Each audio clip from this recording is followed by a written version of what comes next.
Magandang umaga po mga kaibigan. Ngayon po naman ay ika-14 sa buwan ng Setyembre at pag-uusapan natin ang mga ilang mahalagang bagay sa ating nakalipas na contemporary history. We're happy to have with us our guests na magbabahagi ng kanilang mga karanasan sa mga naganap noong mga nakalipas na panahon. Kasama po natin ngayong umaga si dating Congressman Satur Ocampo, isang mamamahayag at isang kinatawan ng bayan muna sa House of Representatives at dati rin pong political detainee. Kasama rin po natin si Ma'am Tessie Angsi na isa po sa mga may nakamukha siya ng mikropono somewhere. Ito po yung isang grupo ng mga estudyante na mga Chinoy diyan po naman sa pamantasan ng Pilipinas noong dekada 70. Ito po yung grupong kilala sa pangalang Pagkakaisa sa Pag-unlad na pinagdudahang Communist Front. No? We will also be joined by Professor Joseph Anthony Y. Lim. Siya po ay isang economics professor mula sa Ateneo de Manila University at magbabahagi siya ng kanyang impormasyon tungkol sa larangan ng ekonomiya noong panahon ng Pangulong Marcos. Okay, so let's begin. Mag-uusap tayo, kasama rin natin, may kinatawan sa Ginoong Jigs Clamor ng Karapatan na makakasama rin natin ngayong araw na ito. Nagkakaproblema lang sa koneksyon. So, let's begin. Asa na ba si Satur Ocampo? Siya po ang isa sa ating mga resource persons. Satur, magandang umaga. At ganoon din kay Madam Tessie. Madam Tessie, as far as you recall, ano po ang inyong karanasan bago nag-martial law? What was it when you were a student leader sa UP? Hindi po ako student leader. But since political science ang course ko, siyempre lahat ng mga classmates ko aktivista. At alam mo naman, si Sus Salazar at si Dr. Nemenso, pagagalitan kami. History is being made outside. Why are you here inside the classroom? Ganon yung experience namin. At mas madalas yung walang klase kaysa may klase kasi marami kaming mga sit-ins doon sa stairs ng ano pa noon, Arts and Sciences, AS building ang tawag namin doon. So parang yung experience sa UP changed my life entirely. It's a source of nightmare to me. What if I did not go to UP? Kasi products ako ng the most conservative bastion of traditionalism, Binondo, Chiang Kai-shek High School. Alam mo na. So, yun. Kaya UP changed my life and then martial law, yung pagre-raid ng mga military sa campus namin, mga kaeskwela kong nawawala, nagtatago, nag-underground, mga ganun. Mm-hmm. Pero looking back, would you say na yung experience ninyo sa UP ay naging mahalaga rin sa inyong intellectual growth at sa inyong pananaw sa lipunan? Siyempre, throughout yun. Kasi being a product of Chiang Kai-shek High School, ibang-iba talaga yung mindset doon sa matinuturo sa'yo. And then you have Francisco Dodong Nemenso talking about Marxism like there's no tomorrow. Yung klase namin, tandang-tanda ko, nandyan na yung second class, naghihintay na, hindi pa tapos mag-lecture si Dodong.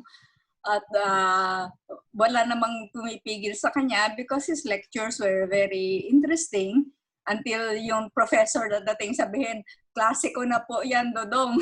So, we have to leave. Yung ganun ba, yung theories, theoretical, yung mga intellectual discourse, ibang-iba talaga. Tsaka yung, siyempre, yung upbringing, napaka-traditional kasi ng sa high school and elementary, and then napaka-free thinking namin sa UP, ibang-iba, no? I went through Agoncillo.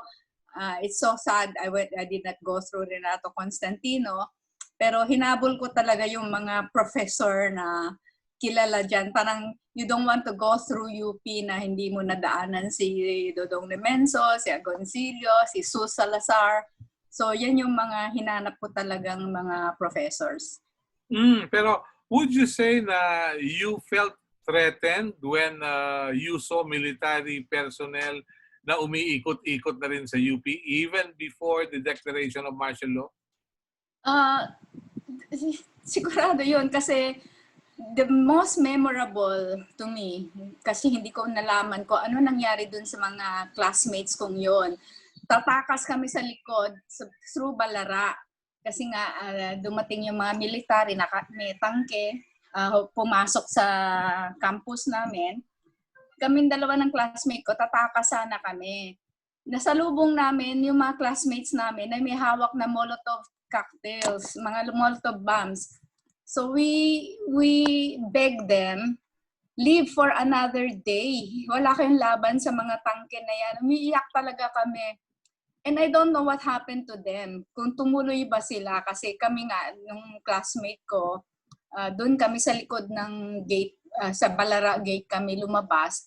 Dahil nasa front gate, sa University Avenue, yung mga tangke na pumasok. So yung mga ganyan ba na feeling mo, bakit ganito ang lipunan, kami yung ginagawang kaaway, mga estudyante, na ang malasakit ay para sa taong bayan, para sa ating bayan, bakit kami ang naging enemy? So yun yung mga experiences pre-martial law. Okay. Pero tell us more about your pagkakaisa sa Pag-Unlad group. What was it all about?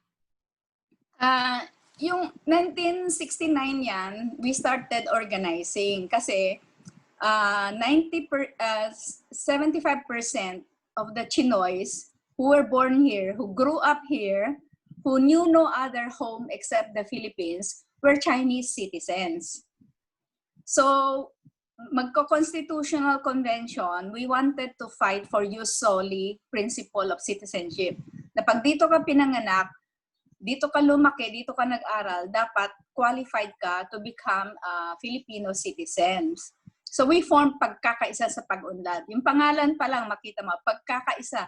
Nagkakaisa tayo, ano man ang lahi natin, whatever our religion is, whatever our social status is, whatever our backgrounds are or origins are, we are pagkakaisa. Sa Pag-Unlad, is Pag-Unlad ng ating bayan. Iisa lang naman ang bayan namin, dito tayo pinanganak. So Pilipinas ang ating bayang kinagisnan. Our roots are deep in Philippine soil and our bonds were with the Filipino people. So binuo namin yung pagkakaisa sa Pag-Unlad. So marami kaming mga development projects at that time. Really? So ito ay ang mga kasapi nito ay mga Filipino-Chinese. Most of them come from cloistered conditions like Chiang Kai-shek, no? Yung ibang mga volunteers namin are from Xavier School. My most memorable, hindi sila marunong tumawid.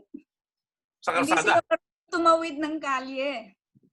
That's how cloistered they are. I was shocked. Kasi kami sa Binondo, we walk to school, no? And we come from a poorer family. Pero mas elitist kasi yung mga Ika and Xavier. So yun yung isa sa mga experience ko na papunta kami na Navotas for community development, ayaw ko magdala sila ng kotse doon.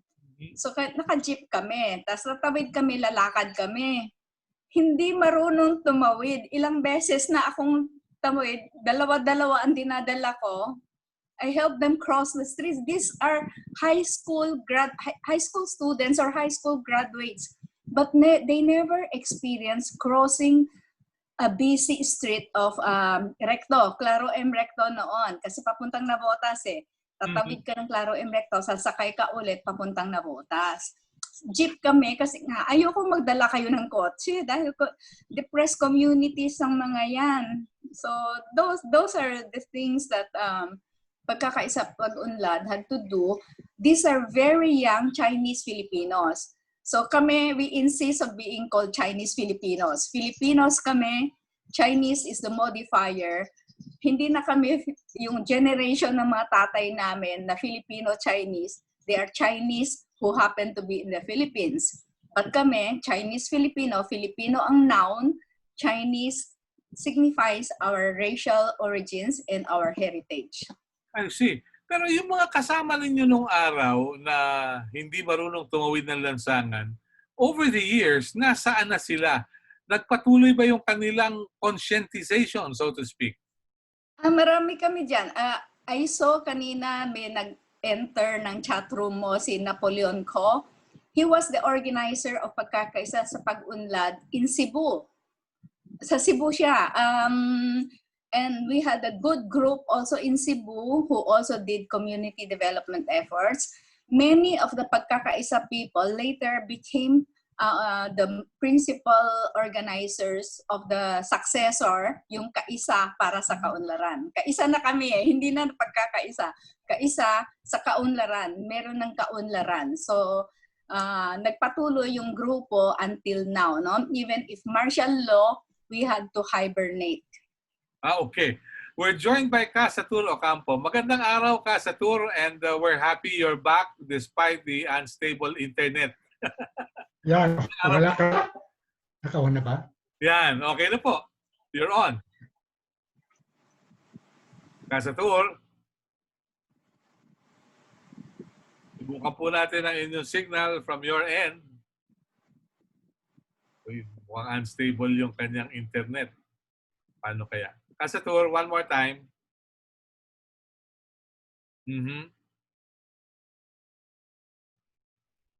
May problema yung internet ni Casatur, unstable. Sabi nung ilan yung daw internet natin speaks well of what's going on.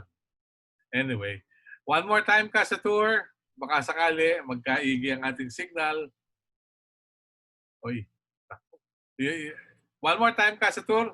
Sige po.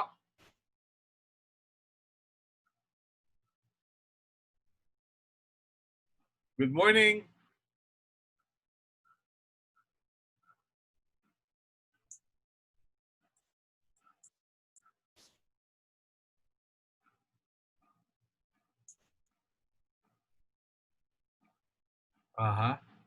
Give it a try. Mukhang malungkot yung internet natin sa area yon ng Quezon City. Ay, nako. Sige, sandali lang po mga kaibigan. Sandali lang. Oops.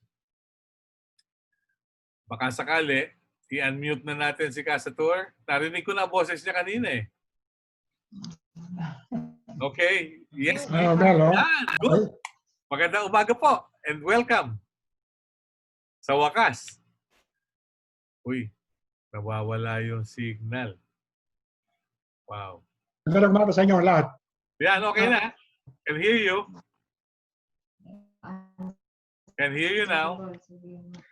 Unstable. Sorry to papatay-patay. Yeah. What are your recollections of the 70s? Especially pag martial law. Medyo malala problema.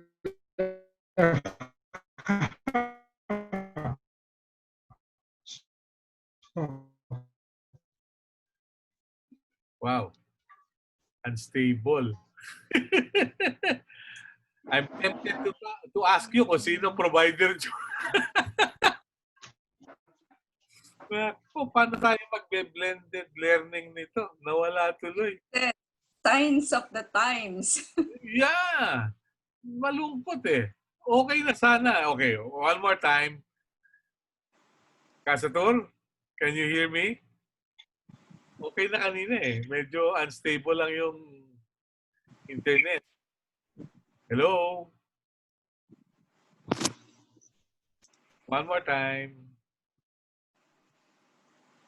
Wala. Mahirap ang signal sa kanyang location. Paano kaya ito?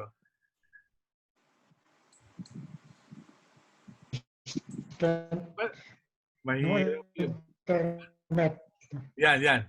Okay, baka sakali, baka po sakali. One more time. Sige, baka sakali magkaigi. Yan, Casatur. Sige po. Ayaw pumasok. we'd like to welcome in the audience a good friend, Sol Yuyitung. Okay, kasama rin natin. I'm happy, pero isa sa mga sinasabing bahagi ng kasaysayan, Madam Tessie, ano yung pagkakaalam mo dun sa kaso ng magkapatid na Rizal at Quintin Yuyitung? Sila yung unang-unang siguro victim talaga, no? Ano lang ito.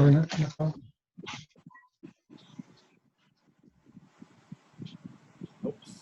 Teka, papasok si Casatur. Ano kaya? Sana. Sana Okay, subukan natin ulit. Casatur? Well, it's the internet. Sana lumakas ulit ng konti. Anyway, so you were saying something about the brothers, please? Sila yung pre-martial law na victims. The first show of what military and what Marcos can do arbitrarily. Diba? Wala namang talagang very convincing trial sa kanya. Yung mga articles na nilabas nila na sinabing pinublish nila, marami hindi naman sila yung sumulat, but they were deported to Taiwan, a place they have never seen. Kaya din yun yung kwento ko sa'yo na during martial law, why kapag kakaisa has to hibernate? Natakot yung mga volunteers namin. Kasi pag Pilipino ka, pag hinuli ka as a subversive, ikukulong ka. Pag Chinese citizen ka, which at that time, 60 to 70% were Chinese citizens, i-deport ka to a place you have never seen. I have never been to China until 1988, no? Yung mga volunteers namin, many were Chinese citizens. So like Yuyitung, yan yung example, no? Pag nahuli ka, i-deport ka. In the case of the Yuyitungs, they were deported to Taiwan, no? A country they have never seen. They have no relatives there. No one could check what their status is. So isa sila sa mga biktima. The reason why pagkakaisa sa pag-unlad, after we were targeted, kasi nga very active kami sa community development. Yung military kasi natin, very narrow-minded. Parang they gave so much credit to the left na sila lang ang marunong gumawa ng progressive work, no? We were doing a lot of community development work, but we were not part of the communist movement. In fact, yung mga volunteers namin, as I said, no, were the upper class Xavier School, graduates of Chiang Kai-shek High School. How can you be communist being a graduate of Chiang Kai-shek High School, no? In fact, my first passport application, I found out na nandun ako sa listahan ng mga sa military, no? I have to prove na yun na nga, no, that I can go to Taiwan kasi I wanted to go to Taiwan at that time. So I said, I'm a graduate of Chiang Kai-shek College. Paano magiging communist sa mga yan? But yun na nga, like the experiences of the Yuyitung, meron silang trial, but it's all a mock trial. Talagang done decision na yan. And that's also one very good example of how Philippines always allow foreign interference. Kasi ang Kuomintang naman talaga ang nag-interfere dyan na sinasabi nila na communist movement and at mga leftists and very anti-democracy, yung mga ganyan. So, summary trial, tapos secretly attending a National Press Club conference, pareho nang nangyari kayo sa Torre Campo. They were whisked out and then deported. Pero deported to Taiwan.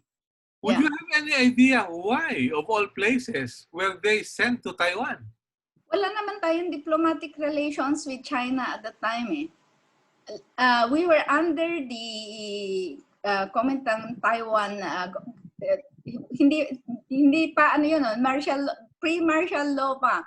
We recognized People's Republic of China only in 1975. So lahat talaga Taiwan. And all the schools were under the supervision of the Taiwan Minister of Education.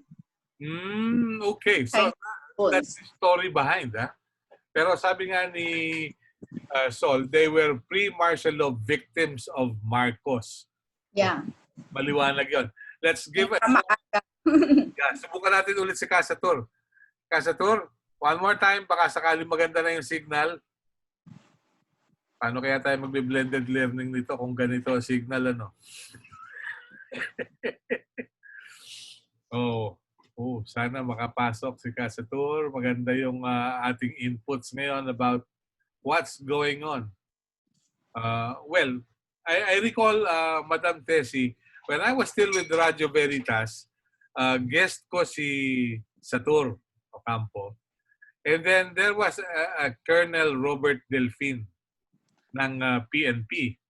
So sabi ko, dahil pareho ko silang guest, sabi ko, do you know each other? Sabi ni Casatur, 2 beses ako hinuli nito eh. Kumita to sa reward. Parang gano'n. Tapos sabi naman ni General Delfin, na Colonel Delfin at the time, nagpahuli ka kasi. Pero I don't know whether the signs of the times are still there. Casatur, subukan natin, baka okay na yung signal po ninyo. Yan. Hindi mo ba ako ngayon? Yan, okay. Maganda po. Thank you. So, pinag-uusapan yung martial law. Nabanggit kanina yung magkapatid na Yu Yitong na pinatapon sa Taiwan. Umattend lang ng National Press Club event. They were whisked to Taiwan. In your case, being a media man that you were and still is today, ano po yung experience ninyo without necessarily opening healed wounds? Well, nung basahin ni Kit Tatad yung listahan ng mga aarestuin, nakasama yung pangalan ko roon. Mm-hmm. And then, ano po nangyari?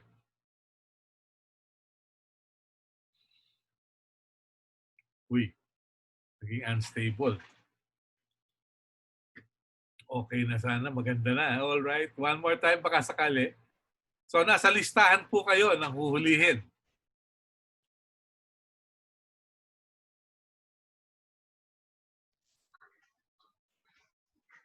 Sorry, Melo, mukhang talagang may problema tayo.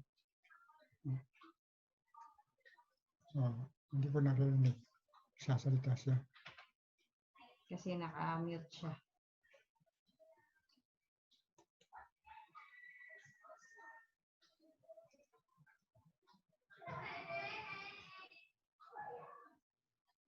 Nasa listahan po kayo ni Kit Tatad na kasama doon sa listahan ng mga darakpin, right?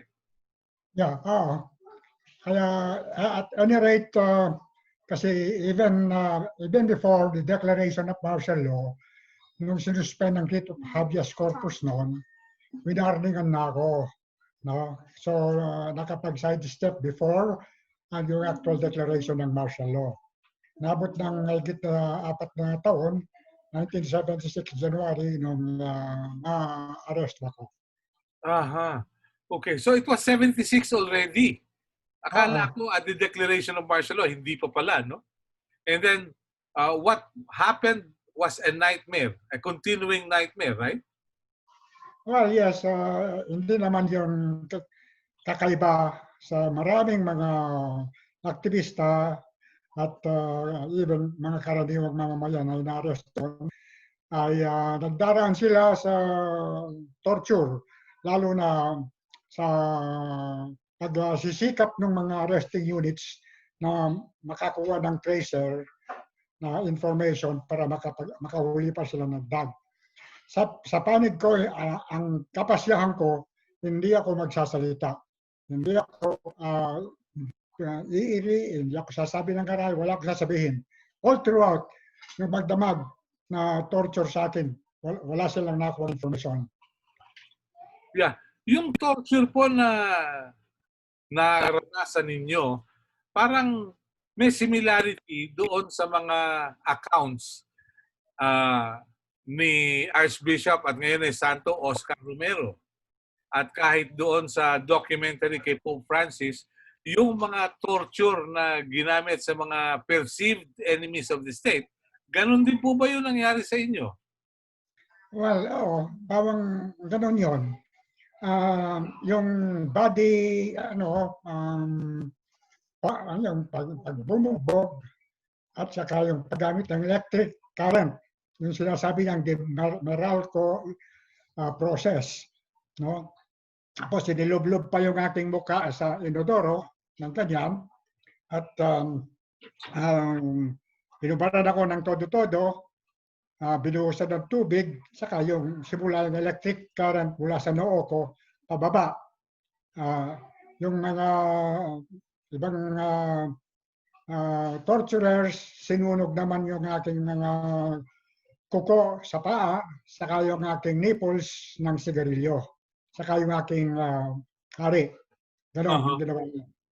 So during those times that you were placed under torture, how did you survive it? No? Well, parang nag-yoga, sabi niya, narinig ko, sabi ko, nag-yoga siya, kaya hindi niya nararamdaman ang ginagawa natin. After maraming nakatayo ako, binubugbog ako, hindi ako natutumba. So, nung sabihin ni Major Libarnes, okay gentlemen, pagod na tayo. Tigil na muna. Saka ako nagsalita. Yes, Major Libarnes, sabi ko, pagod na rin ako. How did you know my name? Sabi niya, siya ngayon kinabahan, no? So, kumiti lang ako.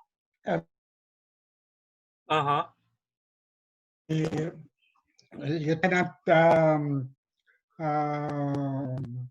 ano pa pangalan pa naging congressman, Espino, naging governor, nagpagdasilan. Nilabas ako madaling araw, doon sa tubuhan, tinasaan ako ng M16. Okay, kaalin, yun ang tawag nila sa akin noon. Hindi ka, iiwanan ka na lang namin dito. Sabi ko, hindi mo ako pwedeng patayin. Kailangan ninyo kung iharap sa inyong amo. Putang! Really? That was something. So, paano po yun? Unstable na naman yung ating internet, no? Pero I was about to ask Casator, he survived all this. Pero nangyari pa yung moving on, no?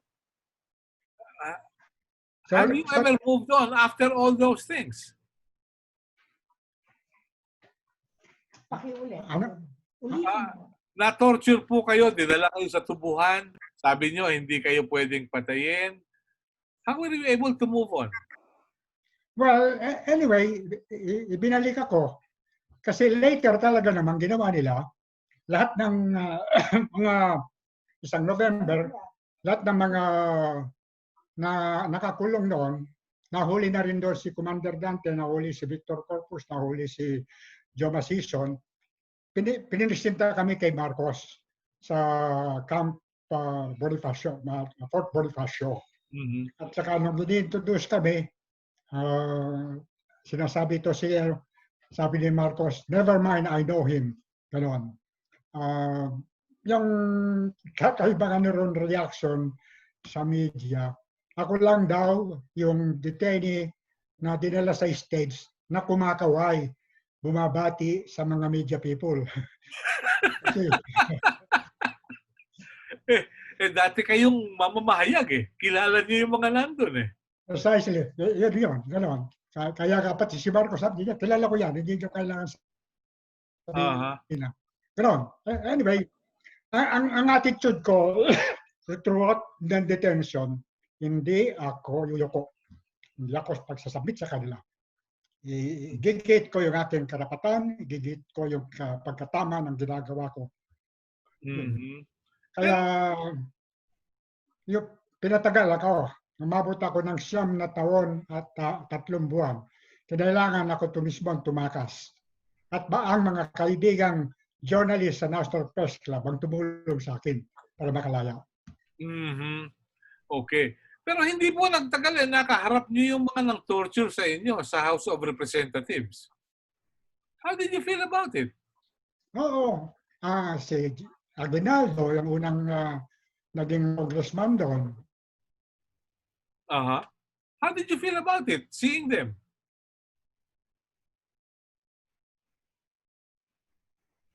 Mhm. Wow. Nawala yung ating signal. Sandali po, mga kaibigan. Sabi nga nung araw sa Legazpi City, it's not your set, folks. It's the internet. Masaklap na katotohanan. Pero, Tita Tessie, yung account ng ating kasama si Casatur was very vivid. Would you know of similar experiences ng mga kaibigan ninyo doon sa inyong grupo at yung mga associates ninyo sa political science sa UP? I lost touch with most of my political science classmates at that time, no. Ang nahuli lang na dinalaw namin noon ay si Ricky Lee at si Lumbera, si Bien Lumbera at si Ricky Lee. Nung nahuli sila, nakakulong. Bagong graduate pa lang ako noon, no. I just started working. Talagang halos wala pa ako masyadong salary, wala pang allowance, pero every time na bisitahin namin si Ricky Lee at si Ben Lumbera, I see to it, bumibili ako nung pork floss, yung maho ang tawag, sa ongpin para dalhin sa kanila. Kahit pa paano meron silang source of protein, it's dried maho, and they use it sparingly. They share it with all the prisoners there. So sila yung mga nakasama ko at that time. Pero by that time, hindi na ganun kahigpit yung pareho na nangyari doon sa mga unang nahuli. Mas civilized na sila noon at that time na hindi naman civilized. I mean, hindi na ganun kagrabe yung torture na dinaanan nila kasi sila naman mga intellectuals na Bien Lumbera and Ricky Lee. Pero ganun pa rin, suffering, isolation until si Ricky, siyempre, nagawa ng paraan na dinala sa ospital because his ulcer was always bleeding. Okay. Casatur, you were saying something bago nawala yung ating internet, naging unstable.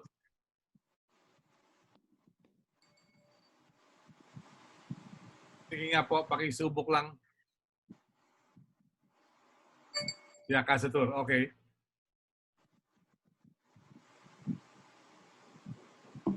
Unmute natin. Sandali po. Okay. Paki-unmute lang po. Yan. Okay.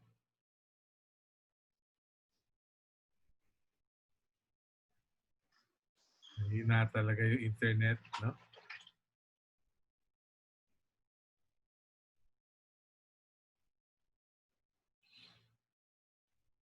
Sandali po mga kaibigan, baka sakaling magkaigi ang patunog sa ating internet.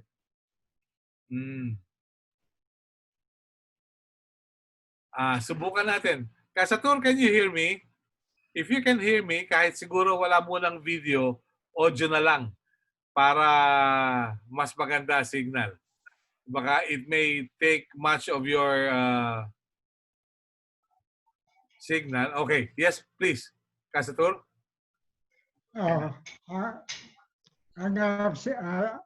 Nung maging congressman na ako, ang nakasama ko ron ay si dating Aguinaldo. Aguinaldo of Cagayan, if I'm not mistaken.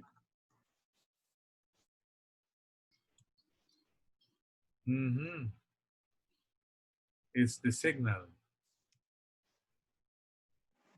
Better siguro walang audio. Walang video. Wala palang video. Okay. Subukan natin. Casatur, wala munang video. Subukan natin para maganda yung signal.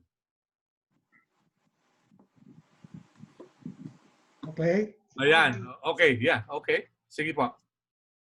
Yung si Aguinaldo, nung bago yung pagkatapos ng ma-release ako, nung nung ikalawang pagkakataon na noon, no? Nung nagpunta ko sa Cagayan, ay nakasabay ko sa airplane si Senator Rocco. Si Raul, opo. So, sinalubong ni Governor Aguinaldo si Senator Rocco. Pero nung pagkatapos noon, Bishop Palace ako nakatigil, tumawag sa akin si Aguinaldo. Sabi niya, pasensya na lang, sir. Sabi niya, hindi kita nasalubong sa airport.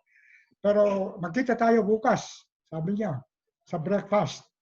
So the following day, pinunta niya ako, nag-breakfast kami, kwentuhan. Tapos sinandahan niya ko sa lunch, hanggang dinner, buong araw. Mhm.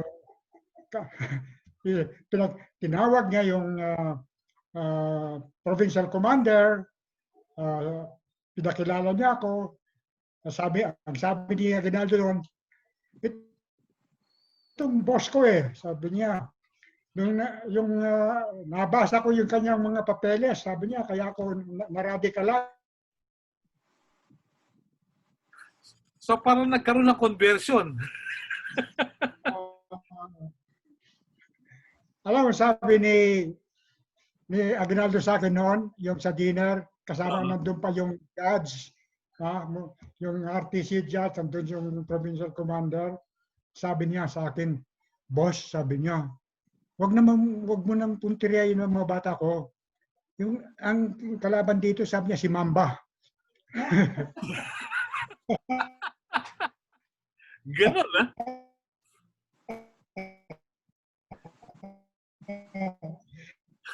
Si Mamba later, Iba rin, no? nung mag-party list kami ng So yung pala ang nauwi sa petty politics, ha? Anyway. Okay. All right. Kasatur, subukan natin, alisin muna natin yung video. Audio lang muna itira natin para mas maganda siguro. Baka sakali.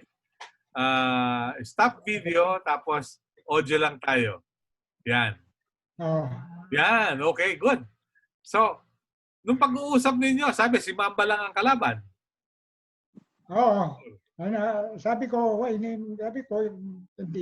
hindi, wala naman akong hawak sa mga NPA dito, sabi ko sa kanya. No? Anyway,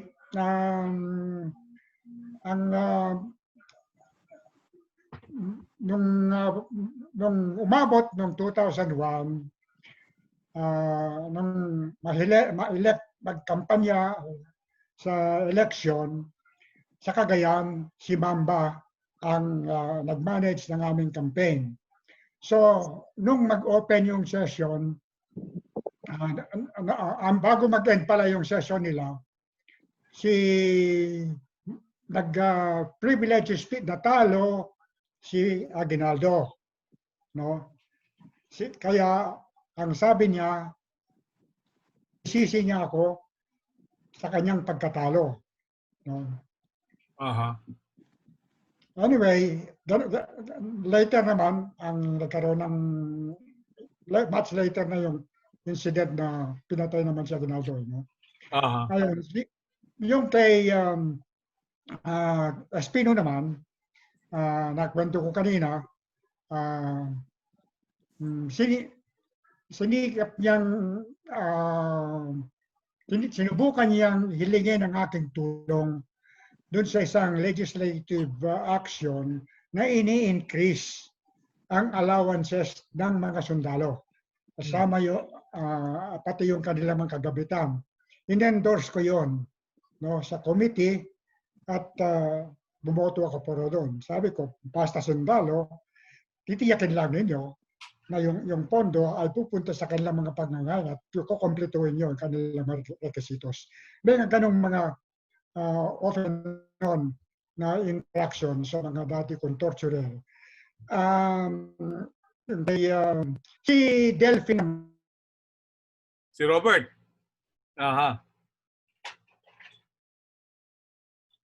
Yes, Kasatur. Nawala yung signal. Oh, nawala yung signal ni Casator. Okay. Babalikan natin si Casator. Madam Tessie, yung ganitong mga experiences ni Casator at ng iba pang mga naging political detainees, how do you look at this objectively, being somebody from the academe who studied politics? Anong tingin ninyo? Is it part of the growing pains in a democratic sphere? Or is it a circumvention of what democracy is all about? Siyempre, there are many reasons why Marcos declared martial law. Siyempre, the perpetuation of his empire was number one. No? Kaya, anong klaseng democracy yung sinasabi nilang ipinaglalaban niya? That's why he declared martial law. Yun yung parang betrayal ng nangyari kasi at the beginning, we were so hopeful, di ba? Sa ikauunlad ng bayan, disiplina ang kailangan. We were so hopeful for the new society. Siyempre, we have our doubts, but sabi namin, let's see, no? Malay mo, this might be the solution, no? Thinking of Singapore experience, Taiwan experience na talagang authoritarian rule sila, but they manage, no, to progress. Pero yun na nga, ang nangyari, it's not really a defense of democracy yung ginawa nila, no? It's just to eliminate your, they call them enemies of the state. But actually, they were just enemies of Marcos kasi nga, he wanted to perpetuate his rule. He doesn't tolerate any dissension. Saka yung paglaban sa kanya, he will not tolerate that, thinking that with martial rule, he can get away better with what he wanted to do. No? So parang the idealism that of the beginning, the benefit of the doubt that we were willing to give, halos mabilis lang, no, na nawala, especially after we hear si Tagiwalo, no, naging I met her before. Si Eric Bacolina was in one of my classes, no, although upper class ko siya 2 years before. So these are things na first experience, parang mayroong kang personal experience na nangyayari yung mga ito, and then ang justification is defense of democracy. That's why US supported Marcos throughout, no? until the end, until siguro Ninoy assassination. Kaya yang ngayon, ganito nangyayari na naman ngayon, di ba? Yung mga red tagging, yung mga anti-terror law,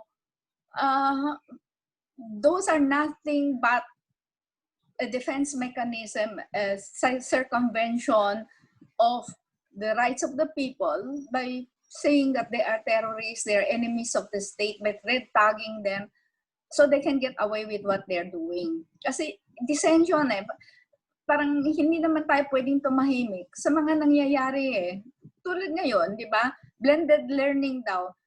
Gusto nila umakyat ba ng puno si Casator para magkaroon ng magandang signal. Mga ganyan, no? So, these are things na that are so lacking, especially yung mga corruption na talagang tinitira ng mga tao, but they don't want to listen. Kaya they want to silence all the opposition as of now. Yeah, but Marcos was against the oligarchs who were trying to wield influence during his time. Do you see oligarchy all over again? Well, walang pinagbago. No, ang oligarch ko, hindi oligarchs. Oligarch mo, yun ang oligarchs, no? Yung kaaway na hindi mo kasundo, sila yung oligarchs. But how about the oligarchs surrounding Marcos? How about the oligarchs surrounding Duterte now, di ba? How do they get away with all these things? sasabihin mong ito yung mga oligarchs, no? Eh sila nga yung nagbibigay ng mga trabaho as of now. Nasaan yung mga naging oligarch na sa kaban ng bayan umuutang, sa kaban ng bayan kumukuha ng kanilang mga puhunan? So, what kind of oligarchs are these people, di ba? So pareho, parang deja vu talaga nangyayari now, no? The same with what happened during martial law. Okay, let's try the signal ni Kasatur. Kasatur, magandang umaga muli. I hope the signal is better. Yeah? Okay ba? Yan, okay na po. What do you have to say about what's going on today? Sabi ni Tita Tessie kanina, it's deja vu. Parang nakita ko na noon, yun nangyayari ngayon. Well, sa isang bahagi or in a major part, tama si Tessie, no?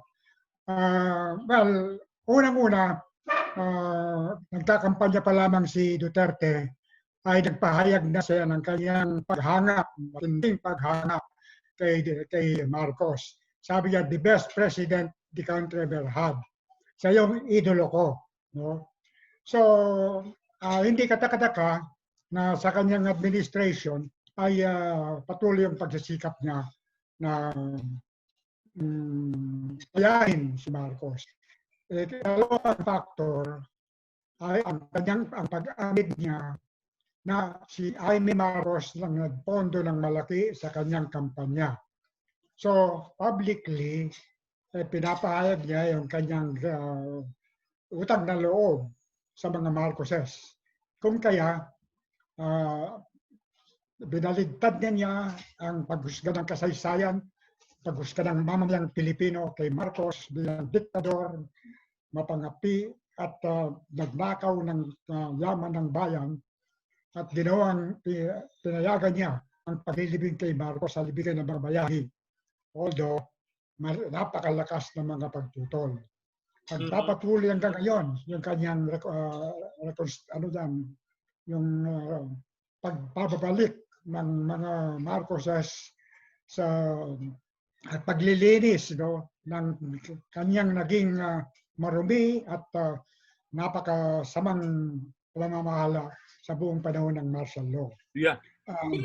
Kasator, could it be possible na kaya sinabi ni Mayor Duterte noong kampanya na idol niya si Marcos para makuha ang puso ng mga botanteng Ilocano sapagkat kung tutuusin, wala namang regional affiliates yung kanyang partido. Sabi nga, yung PDP laban, pag nag-national convention, pwede sa elevator during that time.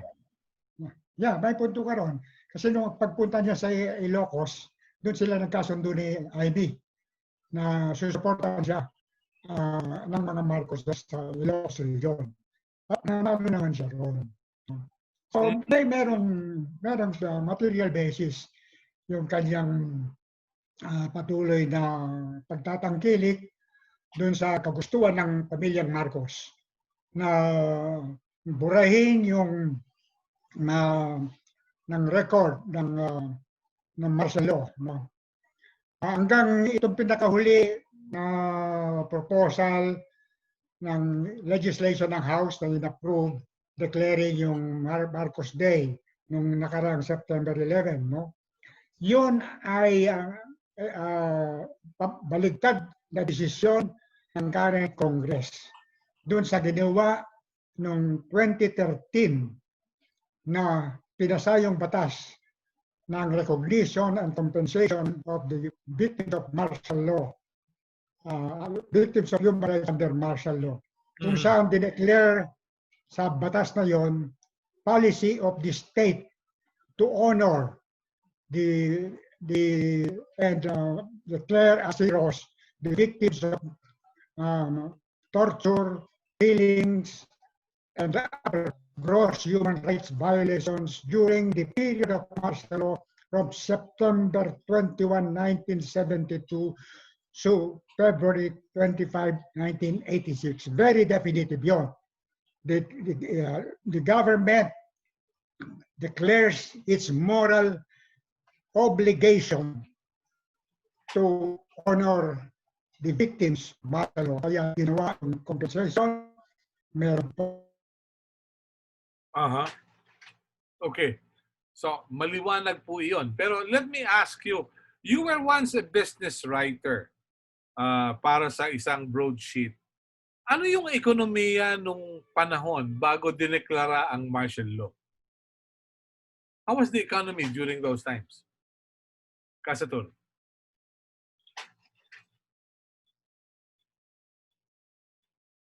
Kasatur. Uy, nawala yung signal ni Kasatur.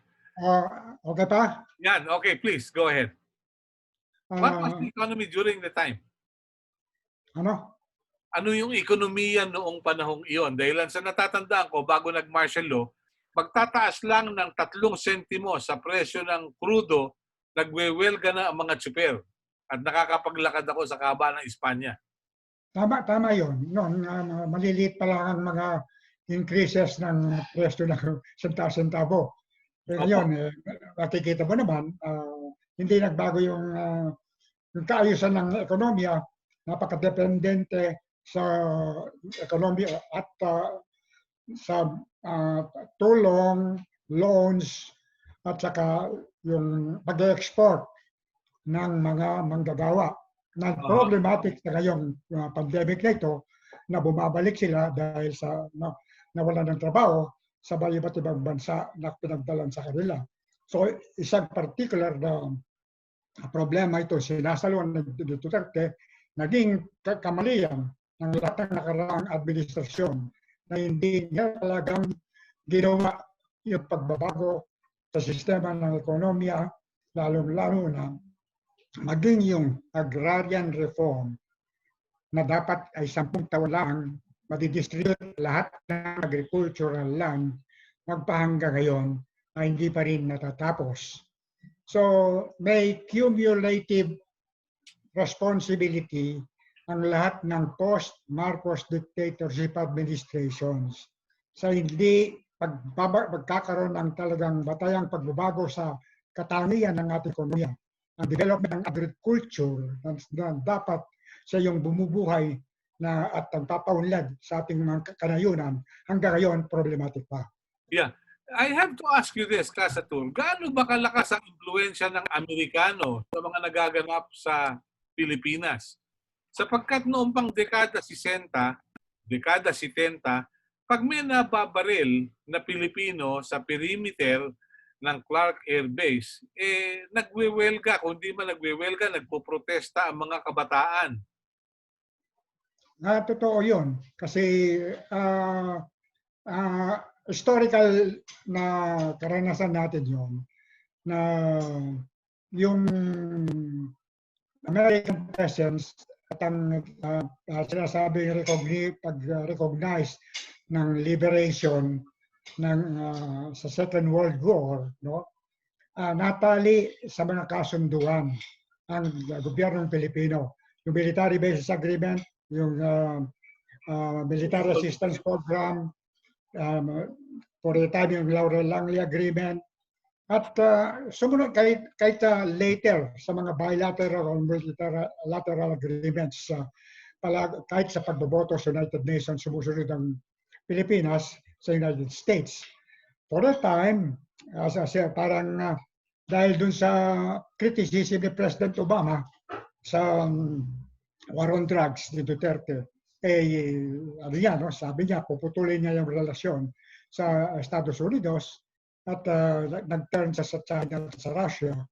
Pero ngayon, nakikita natin na bumalik, na sumasandig na naman si Duterte sa mga Amerikano. Bagamat sinisikap din niya na yung hindi maging sumama ang kanyang relasyon sa China. Sa ganitong paninimbang niya, kawawa ang Pilipino, no? Kasi mananatili yung dating mga inequalities sa relasyon sa US, yun naman, hindi naman maigit yung karapatan natin sa West Philippine Sea sa mga pang-aabuso ng China. So, dalawa ngayong superpower yung gumagawa ng mga bagay na hindi katanggap-tanggap sa mamamayang Pilipino. Okay. Mahalaga po, nabanggit ninyo yan. Babalikan natin yung isyong yan. Madam Tessie, from your point of view, do we really have an independent foreign policy? Madam Tessie? Sandali, unmute ko lang. Okay. Okay. Wala, from Kami lang everything. ni Tessie. Yeah, your Yeah. video, please. Okay. Sorry. Yeah, okay. Okay. Well, from everything that we're seeing now, nawala, no? Parang yung sinasabi pa rin ni Recto na mendicant foreign policy. Parang yung lagi na lang yung sasabihin na national interest daw natin, na we give in to a lot of things, no? But the same thing, no? Ganon din nangyari, like what happened now to itong kay Pemberton. Pinagbigyan natin. So bakit lagi na lang ganon, ano, na yung national interest natin is a sacrifice for convenience? Totoo bang national interest? Ano ang national interest na nakasalalay na palayain mo si Pemberton, di ba? So mga ganon na mga actuations, talagang parang hindi mo pa rin makita na yung sinasabi nila na we want to be independent, no? Masyado pa rin tayong dependent, lalong-lalo ngayon na napakarami kasi ng mga pangangailangan, maraming utang na kailangan dahil kailangan mag-move on, no? Kailangan pa rin suportahan ng ekonomiya. So lalo lang tayo siguro masasadlak sa ganitong mga pulisiya, no? Parang nasaan yung mga suporta? Ang mga eksperto naman sinasabi, ang sitwasyon ngayon, siguro pinaka-basic at madali nating gawin, help agriculture. Help plant. Magtanim. Para kahit papano, meron tayong food security. Kahit yun man lang, no? Maging independent tayo kasi meron tayong food security. Hindi yung nangyayari, na hirap na nga yung mga farmers natin. Tapos mag-i-import ka ng bigas, no? Bakit, no? So masalimuot yung mga problema. Yung laging ginagamit na excuse na national interest, greater good daw ang behind dun sa mga desisyon, which I doubt, no, na hindi totoo yan. Aha, okay. Pero you're also with the movement for the restoration of peace and order. Do you think peace and order has returned? Sa ngayon, ano, si Dr. Balagwas sa MOA parking lot, 1 a.m. galing sa ospital, pinagnakawan sa parking lot. Di ba? Yung na-rape na doktor, 3 ang nag-rape. Anong sinasabi mong peace and order, hindi ba? We let them get away. Kita mo yung sunod-sunod na pag-raid, nakikita yung na nahuhuli, million na shabu, no? Let's give credit to the police na ganun pa rin, patuloy pa rin sila na nakakahuli ng big shipment of shabu. Pero ang pinapahiwatig niyan, nandyan pa rin yung mga big-time drug lords, mga big-time financier na malakas ang loob na magpapasok ng mga ganyang mga drugs, no? Patuloy pa rin eh. For example, si Jinping, hiningi niya talaga kay Duterte, itigil na sana yung mga pogo, no? Yung mga offshore gaming. Kasi galit na galit talaga yung China dyan. They're suffering a lot from the money laundering through the pogos. Ayaw talaga nila yan. They had a crackdown in Cambodia. Big crackdown kasi pumayag na in Cambodia, signed an agreement with China to stop the pogo. Ang nangyari, lahat ng sindikato ng Cambodia dito lumipat sa Pilipinas. One of the biggest kidnapping, the biggest ransom paid.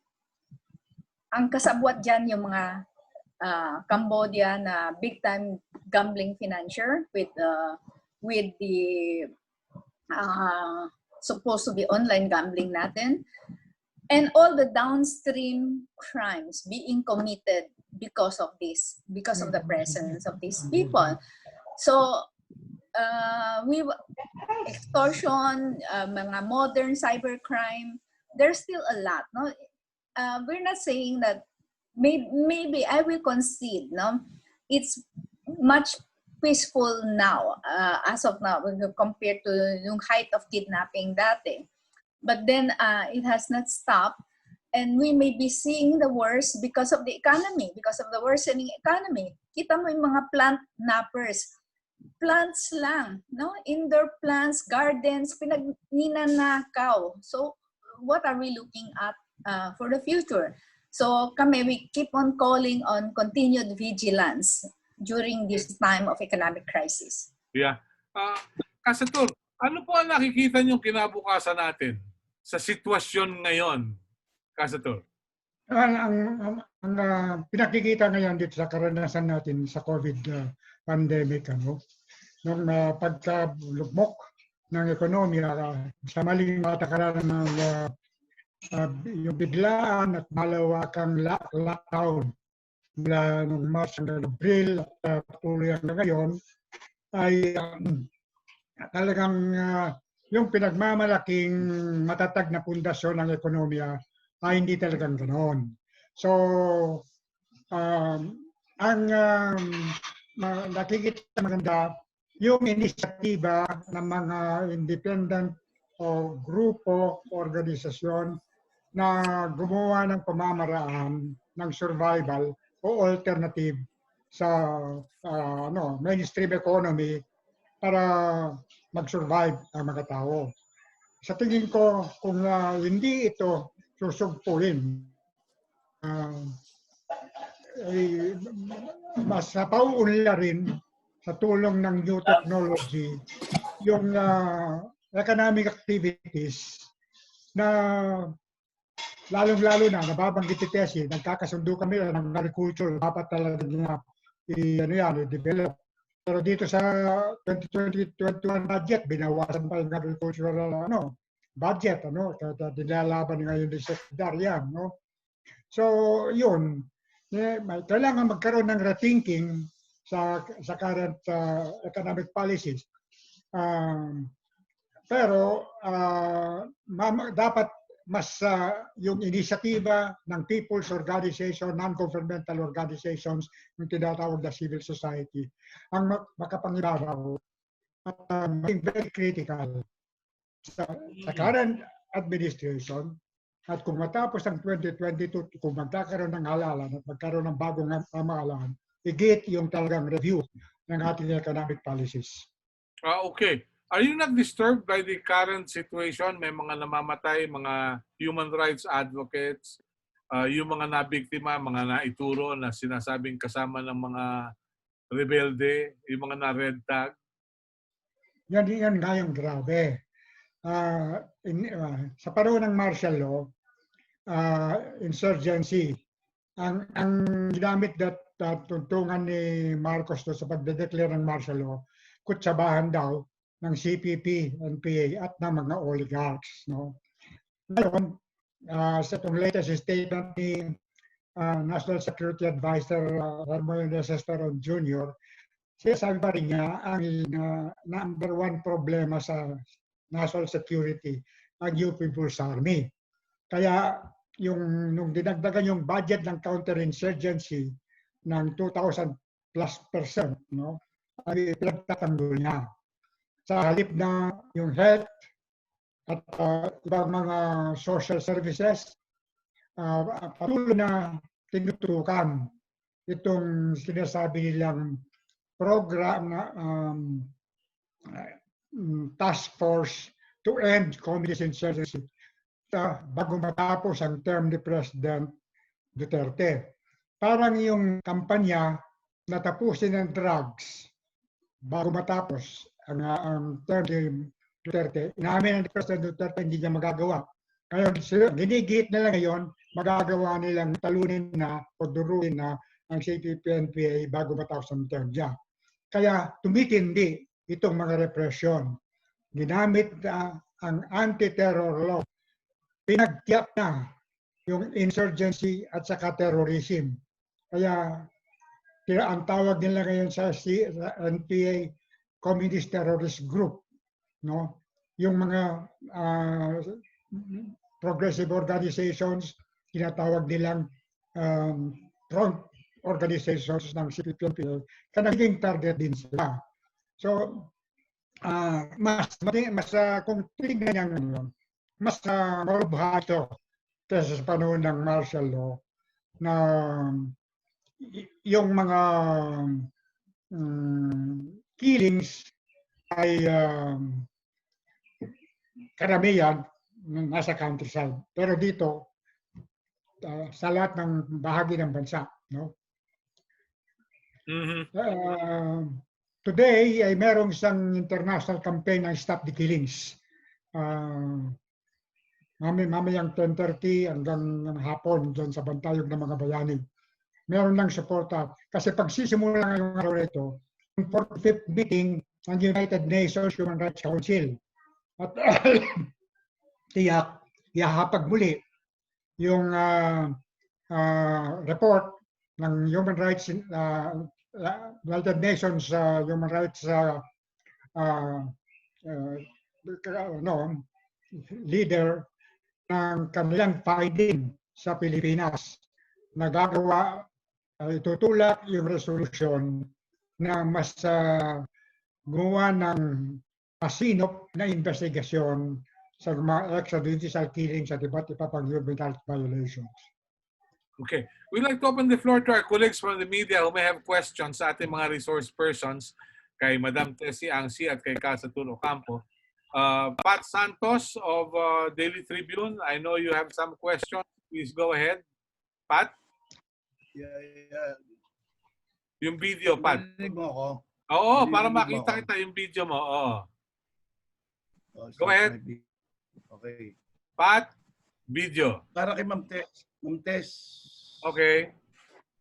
Ma'am Tess. Yes, Anyway. I'm unmuted na. Okay, ma'am. Ito my question about the Pogo. Nasabi mo yan, ano? Kasi I want to relate, yung i-connect yung Pogo with Shabu. Parang, ang cycle ng Shabu, parang hindi matapos-tapos.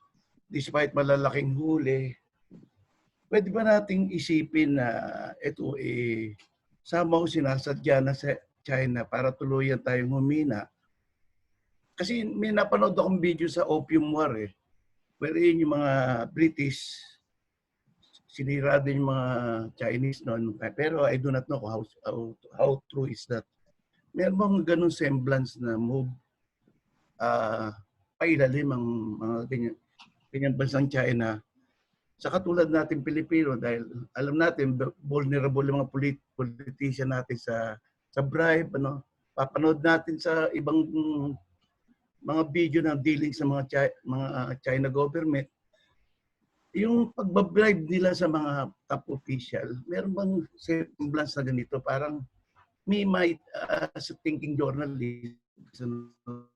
Well, thank you for your question, no? Kasi matagal ko nang naririnig yan, ano? The last one I heard was from Mahangahas na ginagamit daw ng China yan, no?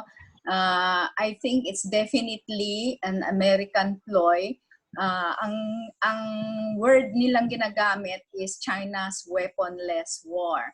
Number one, China probably is the country that would really hate or really put its foot down when it comes to drugs. Kaya pag nahuli ka, pag drugs talaga, mabilis, no? Executed ka agad. big trial tapos you're executed immediately. Ganun na lang ang pagtulong nila sa Pilipinas, no, to stop these drugs. Yung magnetic filter na yung malaking shipment na nahuli, hindi ba? At maraming natanggal sa trabaho for releasing all of this. It was China who alerted us na merong shipment na problematic na dumating. Ang usapan ng China is walang magre-raid.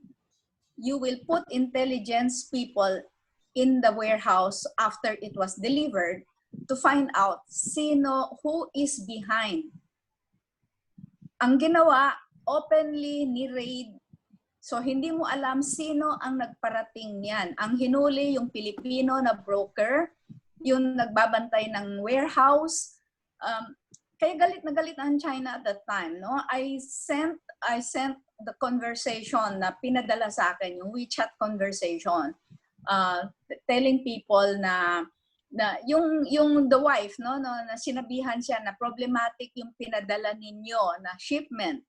And then there was a big exchange, and she informed her husband sa Bulacan, no? Pero yun na nga, surprisingly, sabi ng China, bakit nagganyan na nangyari? So hindi niyo alam sino ba ang nagparating niyan. China has been helping us in the anti-drugs campaign all out. But kulang pa. We have been asking China to double its efforts because China is still the source of the biggest shipments of drugs. They're doing their best, but it doesn't seem to be enough yet, no? Because but then there's also a lot of transshipment, no? Pag naghigpit ang China, when they put their foot down, then you see drugs coming from other places. And then the pogos, of course, that's why China doesn't like the pogos and want to put its foot down against the pogos because of the money laundering. It's siphoning a lot of money out of China, which will affect Chinese economy even more than Philippine economy. So there is no truth behind the accusation that China is deliberately doing that, just as the British, the biggest drug lords in our modern history, were the British who pushed its opium. Diba? The two flowers that changed the world, the tea flower and the opium poppy flower. It changed the world because of the demand for tea. They forced the planting of the opium and everything. So yan ang history. That's why, because of this experience of drugs, China is very, very strict when it comes to drugs. That is the reason why they all move here to the Philippines. They establish factories, nagtatago sila, yung mga chemists nila, and then the poor, a lot of the POGO workers, no, just like many of our OFWs, they themselves were victims. Their passports were confiscated if they cannot pay back their loans. Tapos gagamitin sila as drugs courier in the drugs trade. That's why we should cooperate with China in putting stop to drugs and then to the POGOs. That's all. Okay. All right. Malupit yung statement na yun. Pero isang tanong, isang sagot.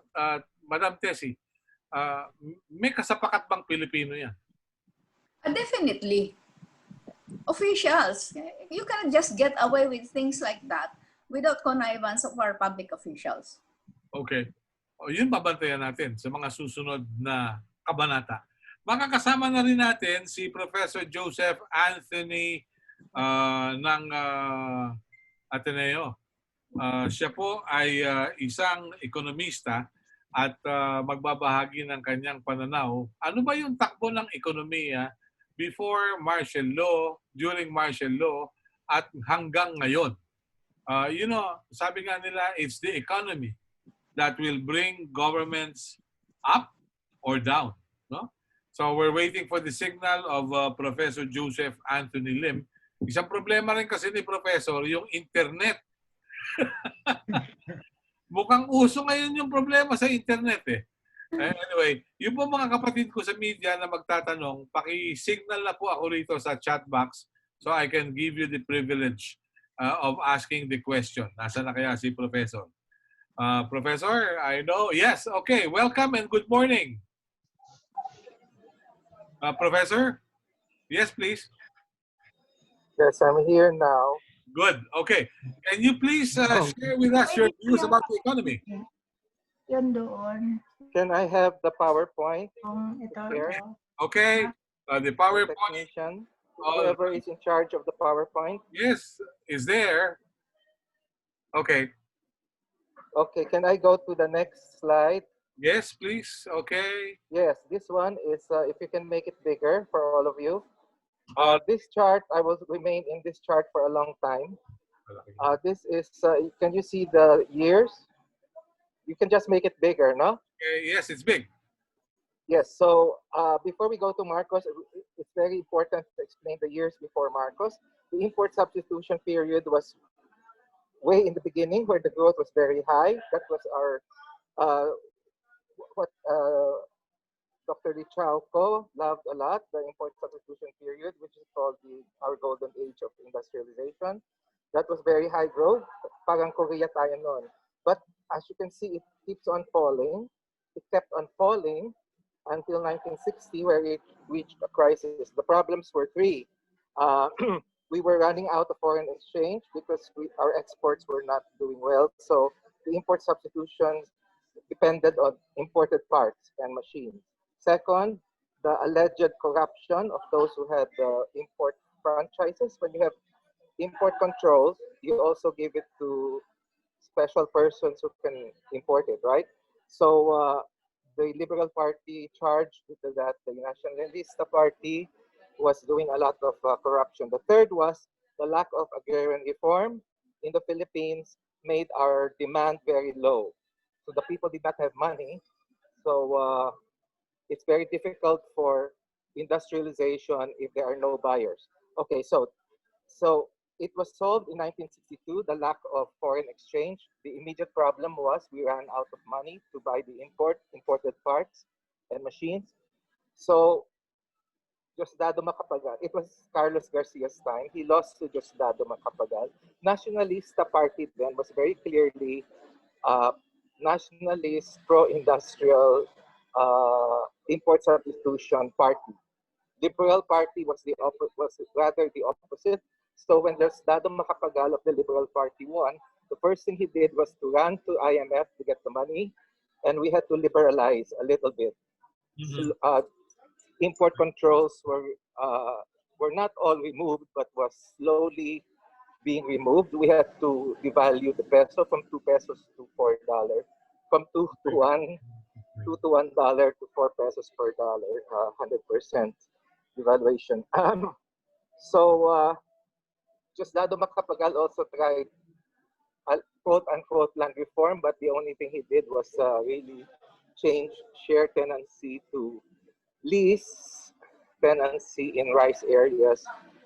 So it really did not, it was a big thing, but not a very big thing in terms of having a fully comprehensive agrarian reform.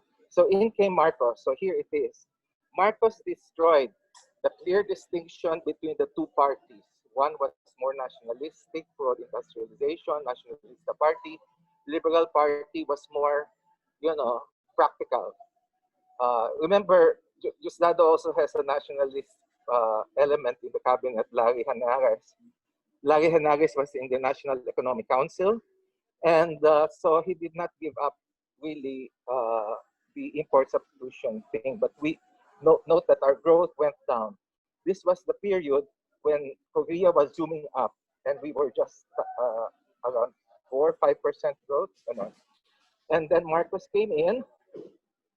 He switched party from Nacionalista, which was supposed to be pro nationalization, pro national industrialization, ganon, because he wanted to become president. And of course, he cannot run with as the candidate because Diosdado Macapagal was after the second term. So he shifted from Liberal Party to Lista. the, saan ba siya? naguguluhan na ako. From Liberal Party, he shifted uh, to Nacionalista Party because Diosdado Macapagal was in the Liberal Party also. So he won, of course, with his charisma. But note during the first term of Marcos. So we are now during the first term of Marcos. So this is using statistics to tell a story with people behind it. Many economists just look at this chart, but I am telling you a story of our lack of development to this chart. So in the Marcos period, it was lackluster. As you can see, the growth was about 5%, 4 to 5% lang. So first term ni Marcos, not really very impressive. Well, this time, Korea was zooming at 10%, Taiwan, Hong Kong, Singapore, 10%, 8%, 9%, above 10%. So this is where we lost our East Tiger, East whatever dragon thing, overtaken by Korea and Taiwan. Kasi Singapore and Hong Kong are just cities. Okay, so am I doing okay? Yes, yes. By the way, how much time do I have? Okay lang. Sige lang. Tuloy nyo lang. Kasi hindi ko nga alam about this. Kagabi ko lang tinanong ng husto. Kagabi ko lang nalaman na magsasalita pala si Casatur at saka si Tessie at saka si Jet. Big people, hindi ko alam. Kagabi ko lang nalaman all about this. Para akong, Just go ahead. Parang gate crusher ako ngayon Nope. Okay, I feel like a gate crusher. Kasi I was just invited very, parang I was to substitute somebody. I don't know. Anyway, so nasaan na tayo? Yung 84, So, we went down, so no? Marcos was the adequate growth, parang Gloria. Adequate growth, pero hindi naman impressive. Pero yung personality niya and he already did a lot of infrastructure building during this first term. Especially controversial was the CCP project, which he got a lot of World Bank money. World Bank was financing all his infrastructure building. I think, somebody correct me, the Ilocos nice roads and highways were done during this time, I think, with World Bank money. So marami siyang utang sa World Bank. So later on, I will talk more about please remind me, importanteng Green Revolution at saka land reform ni Marcos. But the chart is beyond that, so I will talk about it after the chart. Yes, Please okay. remind me to go to that very important part, land reform, Green Revolution. Okay, so Doon tayo. Dahil so, it will alleviate poverty, right? huh? Did the Green Revolution and Marcos land reform alleviate poverty in the Philippines? Mamaya na pwede kasi as I said, please remind me later. Okay. Please remind me later because it's not in the chart. I want to finish the chart and then go to the land reform, which is a very important. As I said, I want to give importance to that. Yes, So please. the chart shows. So kasi I was in the high spending na sila ni Imelda during the first term. They owed a lot of money to the World Bank. So 1969 was the second term election against Serge Osmeña of Marcos. He was in trouble because the economy again lacked the dollars, similar to the import substitution period, except the dollars were now in shortage because they had to pay the World Bank. The debt money and the interest rate bunched up in 1969. So we had the crisis. We ran out of dollars to pay the World Bank. So we had the first foreign debt crisis in 1969. During the election campaign, Marcos promised no devaluation, but so he won handily against Serge Osmeña with a lot of cheating. He wanted to win by millions. So even if I think he really won the election, he wanted to win big. So there was a lot of cheating, obvious cheating during the 1969 election. But anyway, he won. So in 1973, what did he do? 1970, right after he won, he devalued the peso against his campaign promise. But he did not call it devaluation. He called it floating rate. How many are as old as me? Remember this period? He called it a floating rate. So He said, I kept my promise. I just let it go to the market rate, which is, of course, a devaluation. The peso, if you don't have enough money to pay your debt, the peso will depreciate, right? If you just let the market be. So he just said floating rate. So that was the reason why there was a fall in our GDP in 1970 because of that devaluation. Is that clear?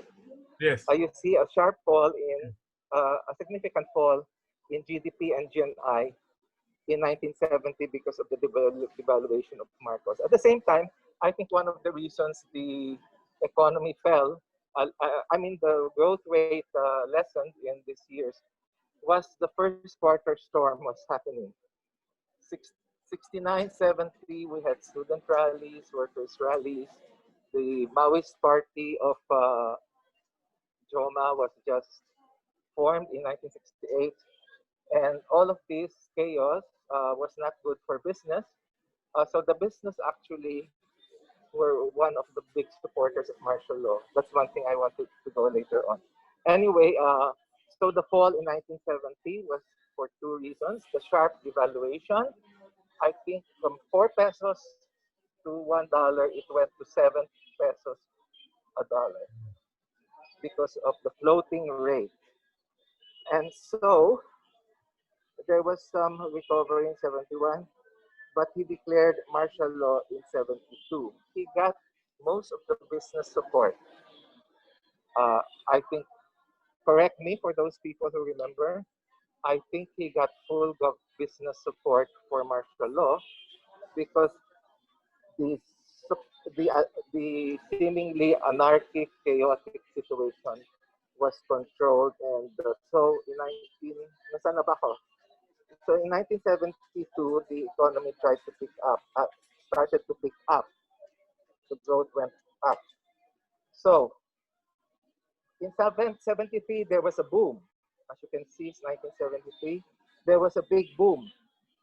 There was a sharp rise in 71, and then in 73, there was a big boom.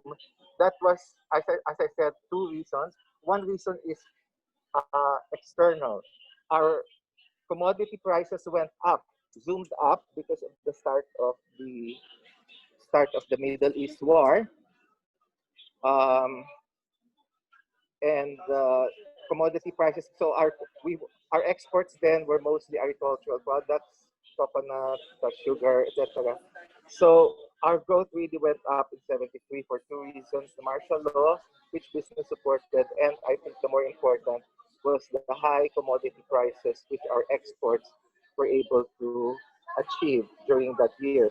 But of course, malas the next year, the Arabs were so.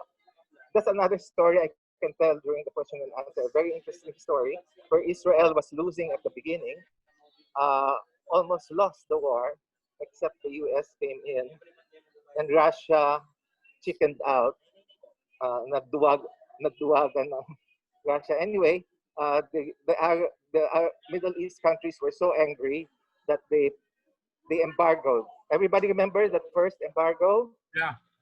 Of the oil. So the economy went down in 74 because the big year of the oil embargo. Just the growth rate.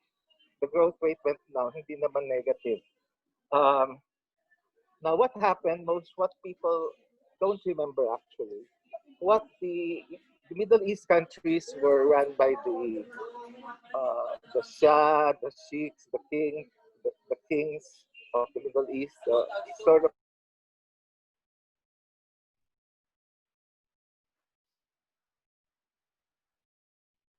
Yes, Professor? Professor? Nawala yung signal ni Professor. Wow. Nawala yung signal niya. Okay. It's the internet, baby. It's the internet. Well, I hope he can recover the signal para matapos yung discussion natin. Anyway, sige. Ano kaya, parang aabangan natin yung susunod na kabanata kung ano. Oh, nawala na. Okay. Sayang. mahalaga yung presentation tungkol dun sa land reform at tungkol dun sa Green Revolution. Pero, I don't know. Anyway, I hope we will have another session with the good professor para makasama natin, no? Okay. Kasator, siguro baka may tanong pa yung ating mga kasama sa media. Okay, asan na yun? All right. Yung mga kapatid natin sa media who may have questions, please go ahead. Si Lirina Monte, Sel Monte, your questions, please. Yes, good morning po. Can you hear me? Yes, of course. Okay. Para po kay Ma'am Angsi, earlier, Casator mentioned that the Duterte administration, di ba, mentioned that is exercising this independent foreign policy. But according nga kay Casator, nag-worsen lalo yung situation. Kasi right now, the Philippines is not only subservient to the US, but as with China as well, especially when it comes to the South China Sea issue. So do you share the same opinion or no? It's more on playing into the hands of the two big powers who are competing now for ascendancy, no? Kasi China, the South China Sea issue and everything was as a reactive and defense mechanism against yung raising the case to the tribunal and trying to save its face and our relation to US. Now, US is trying to keep on provoking China by deliberately using the Philippines, having all those exercises in the South China Sea. What I mean by the lack of independent foreign policy is that we are allowing ourselves to be the pawn of the two big powers, which should not happen. Thank you. Sel, follow up?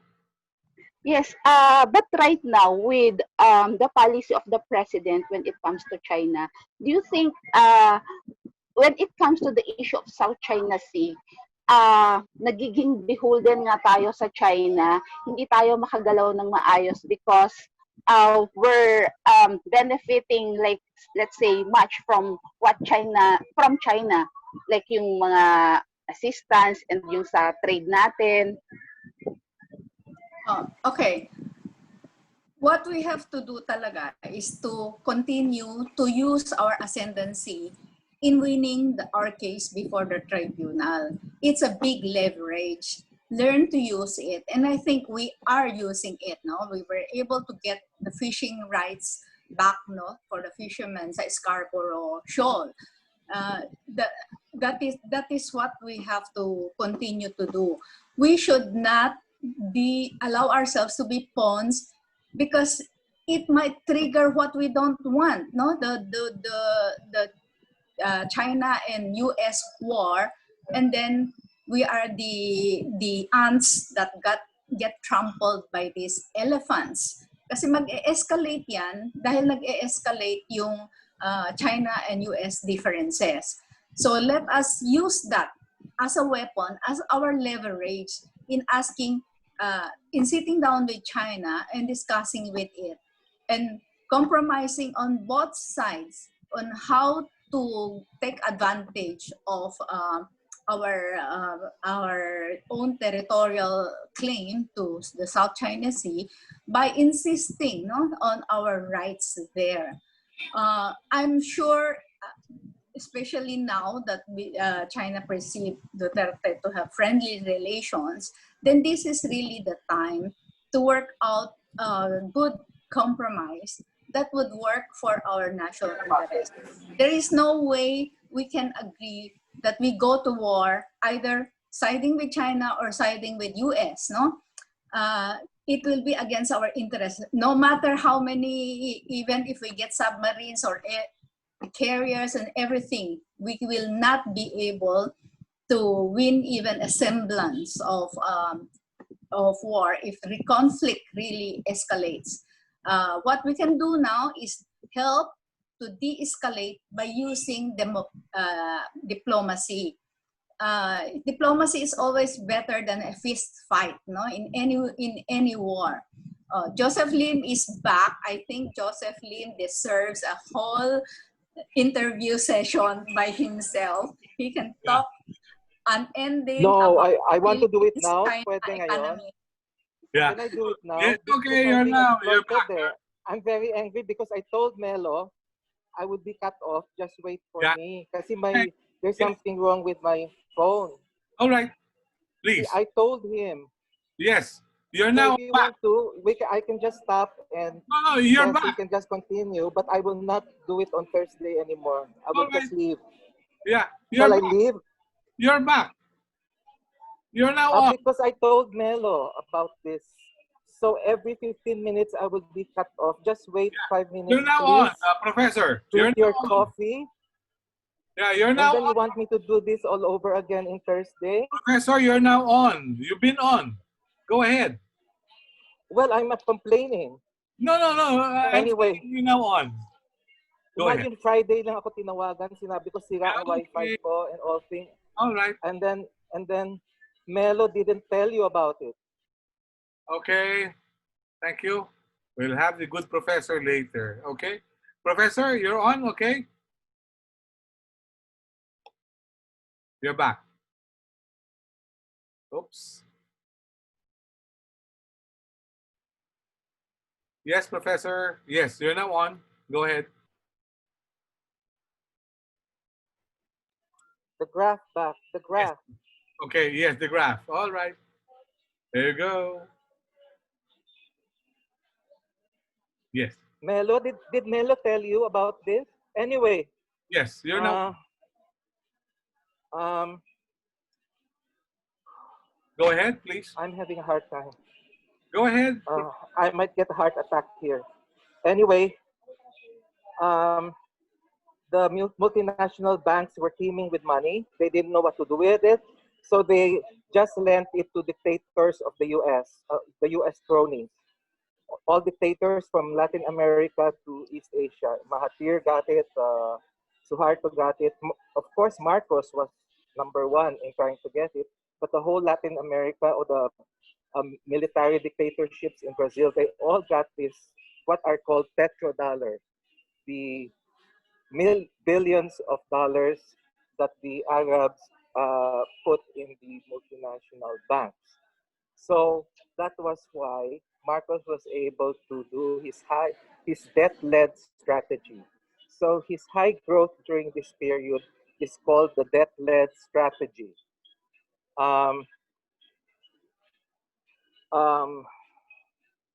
It's hard for me to continue. Anyway, so that's why he did the PICC and all that.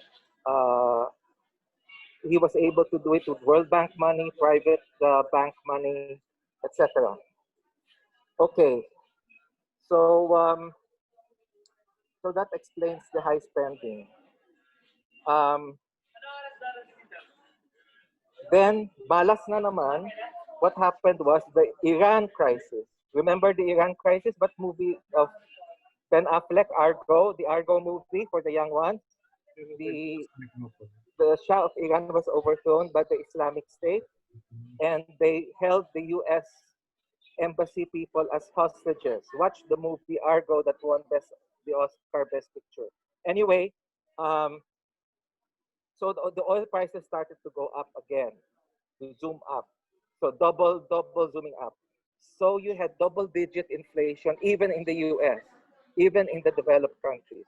So unfortunately, the conservative economists or politicians who believed in the conservative economics took over, like Reagan and Thatcher in the UK, and I think Schmidt in Germany. These three, especially Thatcher and Reagan, their belief was we have to kill the economy, go into a big recession to kill the inflation, make interest rates go up, shoot interest rate up to say 15%, 20%. For the world ito, not for a developing country. So remember, if you're an addict, like the military dictatorship of Marcos and the others, they were addicts on debt. And suddenly the interest rates go up to high heaven. So just like an addict, they had to go to a withdrawal symptom. So the fall in 1981, 82, even before the Aquino assassination, Mexico declared default in 1981 together with Brazil, and with these big two giants declaring default, the whole Latin America fell. And we also started to fall. The East Asian miracles survived. I mean, Malaysia and Indonesia had a problem, but they survived. They did not go into a default. Now, of course, we in July we started to devalue because of this global problem, and then came the Ninoy assassination in August 1983. So when that happened, of course, everything just collapsed. Everybody left, including the cronies. They took the money all out, the foreign investors all out. The foreign bankers, the multinational banks wanted their money back right away. And we had to go into short-term loans, variable rates. Uh, so the whole economy collapsed in October 1983. Just 2 months after the assassination, we declared bankruptcy. We declared debt moratorium. In other words, we could not pay our debt. And so the whole 84, 85 was economic collapse. You can see the deep downturn. Okay? For 2 years, 84, 85, almost negative 10% fall. Negative 10 if you look at GNI, gross national income. There is no such word anymore as gross national product. Huh? It's now called gross national income. So this is the biggest collapse ever before this pandemic. This pandemic will bring a bigger fall. I promise you, it will be a bigger fall than this. Okay, so so that's it. That was the end of Marcos 85. It helped uh, make the people resolve to get rid of him. This because they were suffering like anything. You see the pictures in Negros during that time, where the children were like African children of the sub-Saharan. For those old enough to remember, it was in the cover of Time magazine. A very malnourished child picture of the Philippines. So that was what happened with this economic collapse. Okay, so this is the story we should tell the young ones. It's not a very nice story, is it? Now let's go to the next slide. That's the end of Marcos, right? Okay, so if you want to look at the other period like Cory wasn't a nice period also, but anyway, that's another story. We'll go, can you go to figure 2? The next slide, please. Yes. So as you can see here, Marcos is an inflation period. It's the highest inflation in the Philippines is during Marcos' time. Look at 1970, the floating rate made such a big inflation. Remember before, we were so import dependent, much more so than now. Because now maraming, ano bang tawag dyan? Yung energy saver, what we call the aircon that saves energy. Those were done in, the energy savers came after the oil embargo and the Iran crisis. But during that time, energy savers were not. So every fall in the exchange rate brought about big inflation. And then another big inflation, 1974, that was the oil embargo. And then we had high inflation even during the good years of Marcos. And then in 1984, during the economic collapse, the peso devalued by, I don't know, maybe 100%. That caused inflation to be the highest ever in this country at 50% in 1984. Do you see it in the graph? Yes. And then 20+% in 1985. Again, you remember Jobo Fernandez was the central bank governor. He was the only one the foreign investors insisted continue his term. From Marcos to Aquino, he's the only one the foreign investors were able to retain from Marcos's bunch of of secretaries or whatever you call them, economic team. So they wanted continuity. So Jobo was very close to the multinational banks. he was the one actually who advised together with Jimmy Ong Pin Cory that to honor all the debts. Anyway, he raised interest rate because 50% ang uh, ang inflation. He raised the central bank bonds to 60%. 60%. So everybody put their money in the central bank bonds. But that squeezed credit. All the companies could not borrow anymore. And so the collapse became even deeper. That's the reason why the collapse was so deep. Partly the assassination, partly the global situation, and partly domestic policy, which is IMF policy, because the IMF came in back to supposedly save us, but actually they killed us by insisting on devaluation and raising interest rates to high heavens. That also made the recession very, very deep. That's exactly what they did in the Asian financial crisis, and now they're paying for it. Nobody believes anymore in the IMF. Okay, so tell your children and the young ones, the inflation was the worst. And also, the data showed during this uh, whole Marcos period that uh, income distribution was deteriorating. Even with the high growth, during the growth year in the 70s, the income distribution was not improving. That's why we started to be called Latin American country in Asia because of this. Even with growth, our income distribution is not improving.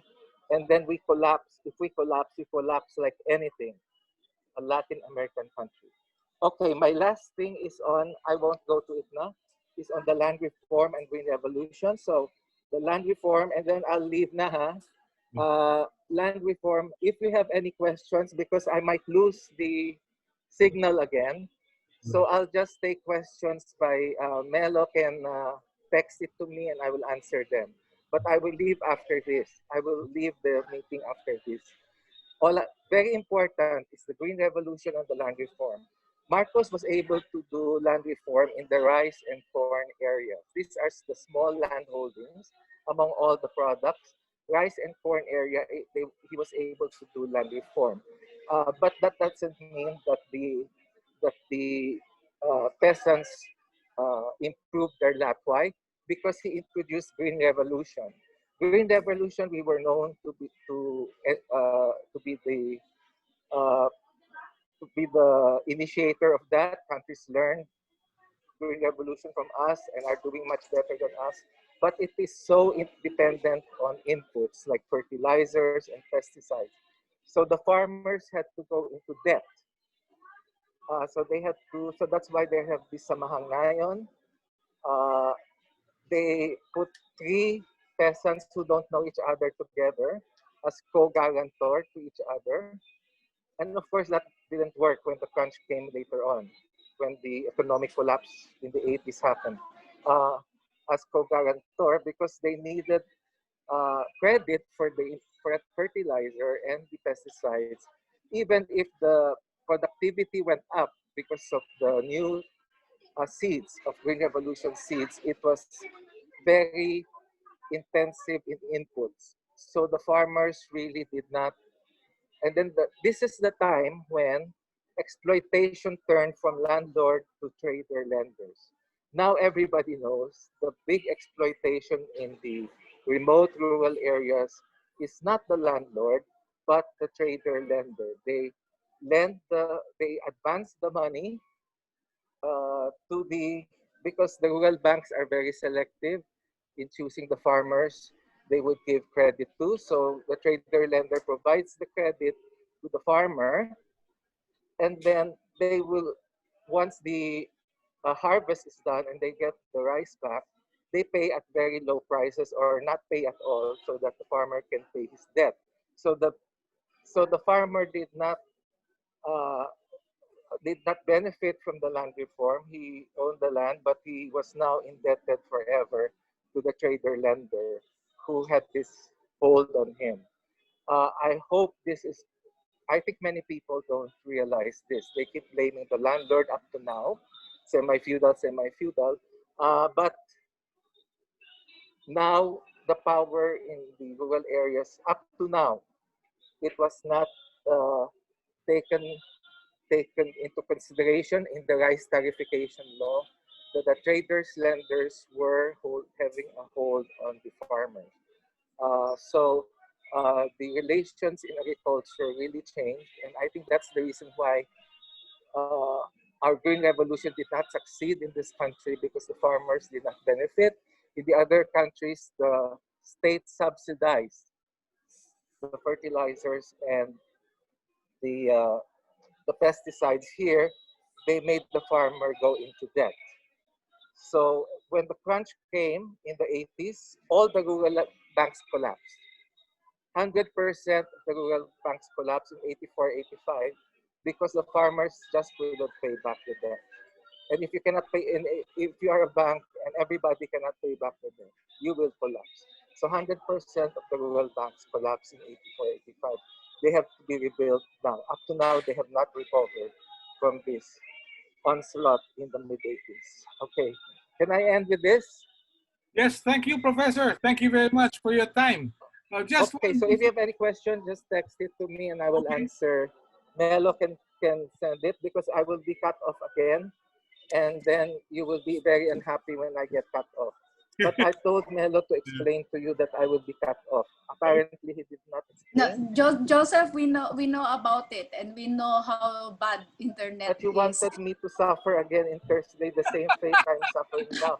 I am just standing here in the mall Yeah, I'm wearing sorry. I'm this, sorry for the and you want inconvenience. me to do this again. Okay. You see the sacrifice he has to do his with Yeah. face shield and mask. Yeah. Joseph, you have to go to Ateneo or the UP, which has better internet They connection. don't allow me. They don't allow us to go in. Oh, nga eh. You know that? Yeah. We are banned from going in. So The school. it's okay. Thank you very much, Professor. We are banned really from going in. You ask Father Bobby, the Yeah, president of Ateneo. Joseph can give a lecture on Philippines-China trade and economy and No, Philippines-China. I'm not so good in that. I'm better in this, what I'm Okay. explaining now. Sige. Economic Thank history you. of the Philippines. I can go to up to COVID. If you can share the COVID, the PowerPoint, it goes up to the COVID economy up to June. The PowerPoint was done in June. So if you want to look at what happened Yeah. up to the COVID economy, you can just get a copy of the PowerPoint. Yeah. Okay, so I'll leave now because I might be cut off again. Thank you. Okay, thank you. All right. Okay. Telltale signs.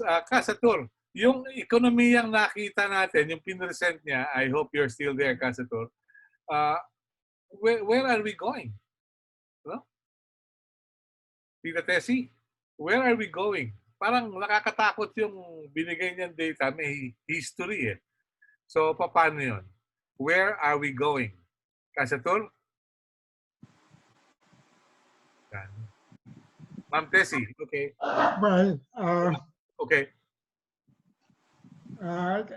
yung nasabi ko na kanina na yung mga ang problema sa mga government, particularly itong mga ngayon, current one, masyado silang believe sa sarili nila. At yung ating economy, yung mainstream economists, hello? Yes, please. Okay. Nagpe-persist sila na sundan yung neoliberal economic policy, yung tinukoy ni Joseph, yung Reagan Thatcher ideas, no? Yun ang prevailing ngayon. Kinuwe-question na yan. Yan ang nag-cause ng napakatinding inequality worldwide sa economy ng mga bansa. So, may mga alternative economics sa sinasabi na kinakailangan ma-develop. At dapat bibigyan ng pagkakataon yung mga bagong idea sa kung paano mapapaunlad ang ating ekonomiya. At principal, babalikan yung agriculture, yung main tuntungan ng ating mga mamamayan ng pagdagalingan ng kabuhayan. Dapat talaga bigyan ng matinding atensyon patungo sa modern industrialization nang hindi naman papasok dun sa mga tipo ng industries na sisira sa ating kalikasan. Okay. Pero sa ngayon po ba merong senyal na we can survive all this considering yung Bayanihan 1, Bayanihan 2, ang sabi hindi naman makakatugod sa pangangailangan ng taong bayan? Well, lahat ng mga ito, mga short term yan, no? Ad hoc program yan para lang angkupan yung matinding kahirapan ng ating mamamayan. Wala pang nakikitang long-term projection ang ating mga economist ng gobyernong Duterte. Ewan kung may makukuha pa tayo, aasahan pa tayo sa kanila. At any rate, yung hindi mula sa ibaba, kung paano magsusurvive yung mga tao, ay dapat, sabi ko, bigyan ng impetus yan. Okay. Johnson Manabat of ABS, got some questions? Johnson? Hi, Sir Melo. Good afternoon. Good morning. Morning, yes, please. Go ahead. Kay Ma'am Teresita ang silang po. Gusto ko lang makuha yung point po ninyo. Sa anong aspeto ho ninyo masabi na parang deja vu yung sitwasyon natin ngayon sa nangyari during the martial law? Madam Tessie? Madam Tessie, please come in. Yes, please. May tanong. Okay. Yun na nga. First, yung mga red tagging, feeling that only the left are the ones who can, parang sila yung enemies of the state, ganyan. And then, the killing of the activists, di ba? Sunod-sunod yan, the human rights activists were killed. And then, yun na nga, you're supposed to be independent foreign policy is not independent at all. Yung oligarchs and cronies surrounding the administration, no? Nothing much has changed. During martial law, a lot of the legitimate business, including big businesses that were not Marcos cronies, were forced to go bankrupt. Some of them left for abroad. Fortunately, the medium and small-scale enterprises stayed behind. If you read Gerardo Sicat's and Professor Kunio Yoshihara's study on the Philippine industrialization, without those small and medium-scale industries owned by the Chinoys staying put during martial law, we would never have recovered. They kept everything afloat, no? At a big sacrifice to themselves. Because the Dicinis, the Benedictos, the Lopezes, they all left the country. They were forced to leave, in fact. But many big Chinoy businesses were in the same boat, no? They were the biggest and the really fully integrated steel mill in our country went bankrupt during martial law. These were legitimate and people who are doing well. But those surrounding Marcos, the cronies, of course, earned a lot and had a growth, no, beyond their expectations.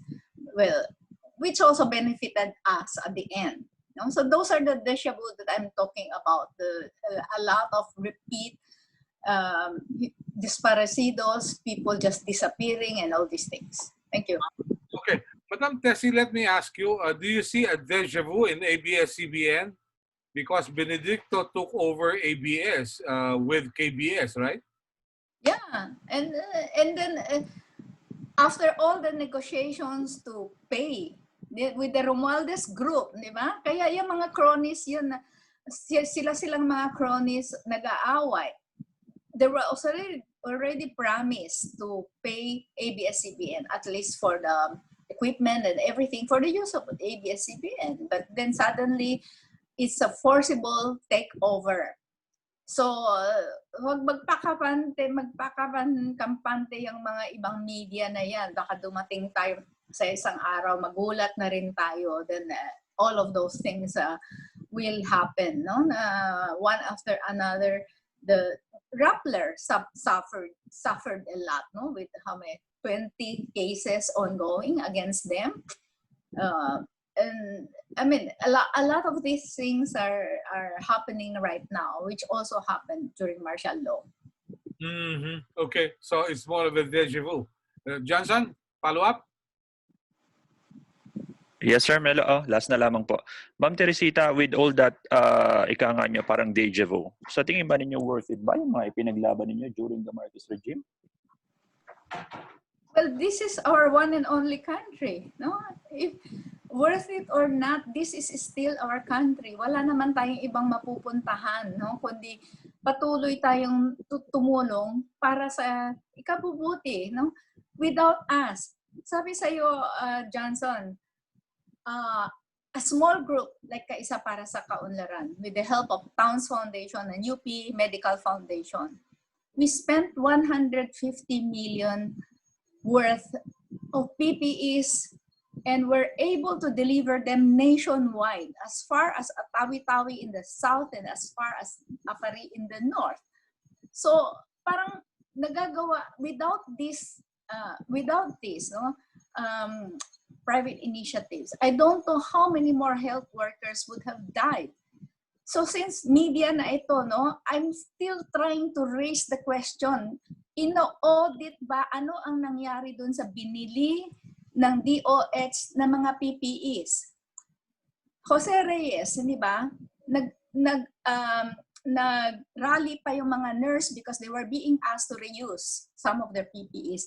It's just one wall away from DOH. Bakit sa amin sila tumatakbo all the time? Tapos magagalit ang DOH dahil sa amin humihingi.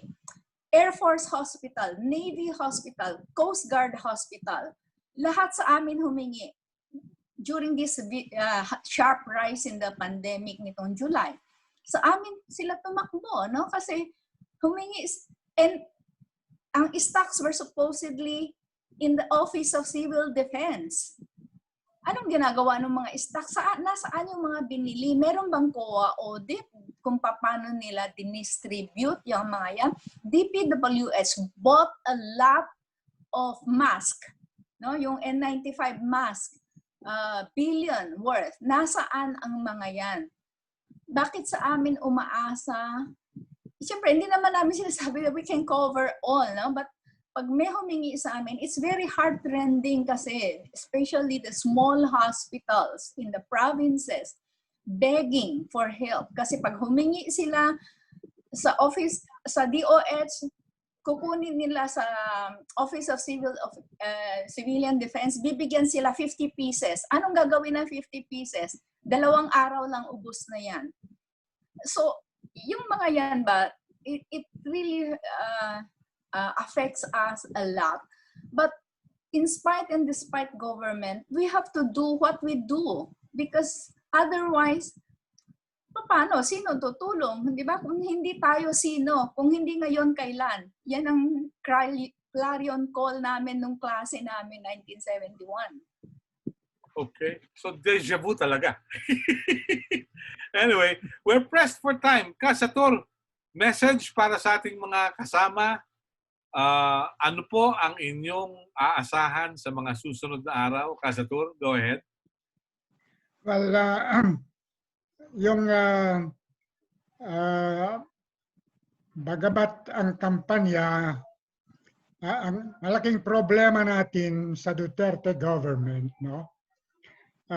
Yung kanyang lubusang pagsandal sa militar para sa kanyang paggugobyerno.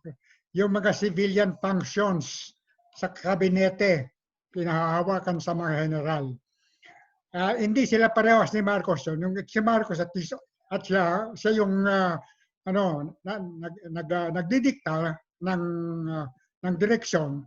Pero kapag nagsalita si Duterte ngayon, sabi niya, I leave it to the military. I listen to the military.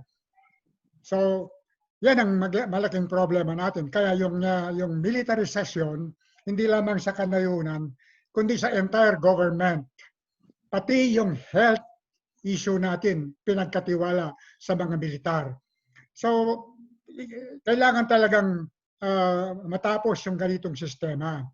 Kaya yung sa gitna ng COVID pandemic, nakatutok pa rin si Duterte dun sa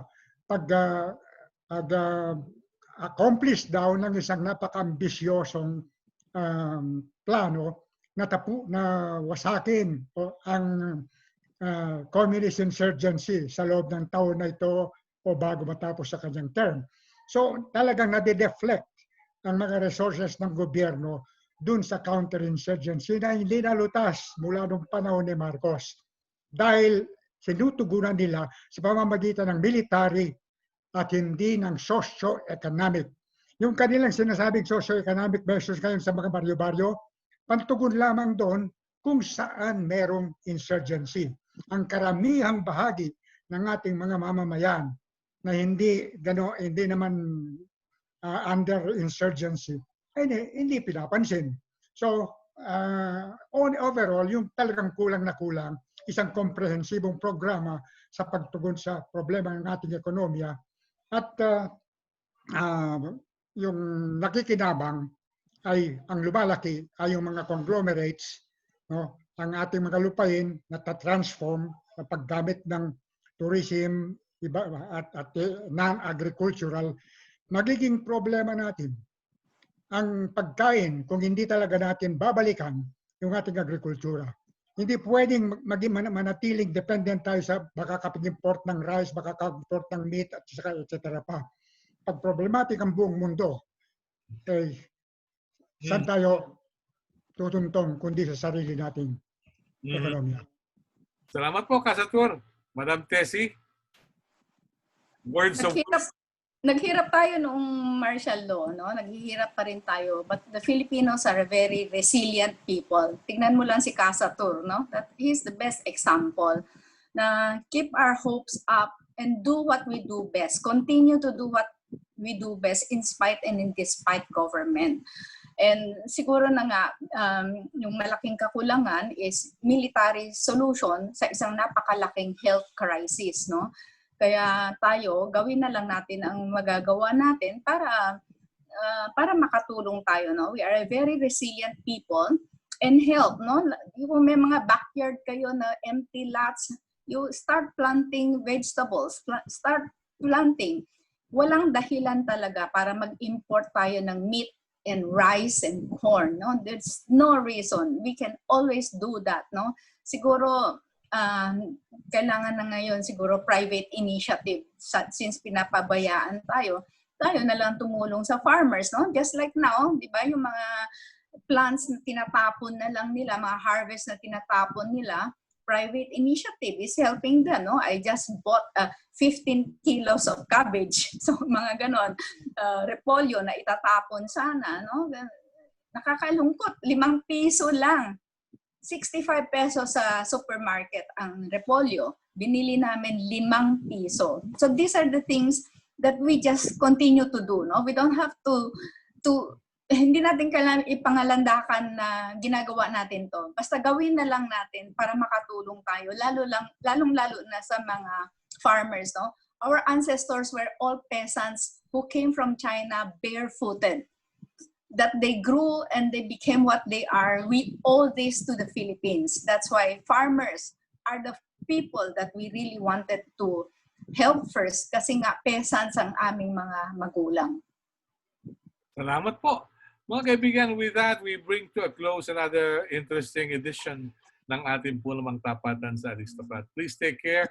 And next week, we'll have deeper talks about what's going on in the country. Maraming salamat po. God bless us all. Thank you kay Madam Tessie, kay Kasatur, at kay Professor. Have a nice day. God bless us all. You take care. Until next time. Thank you. Thank you.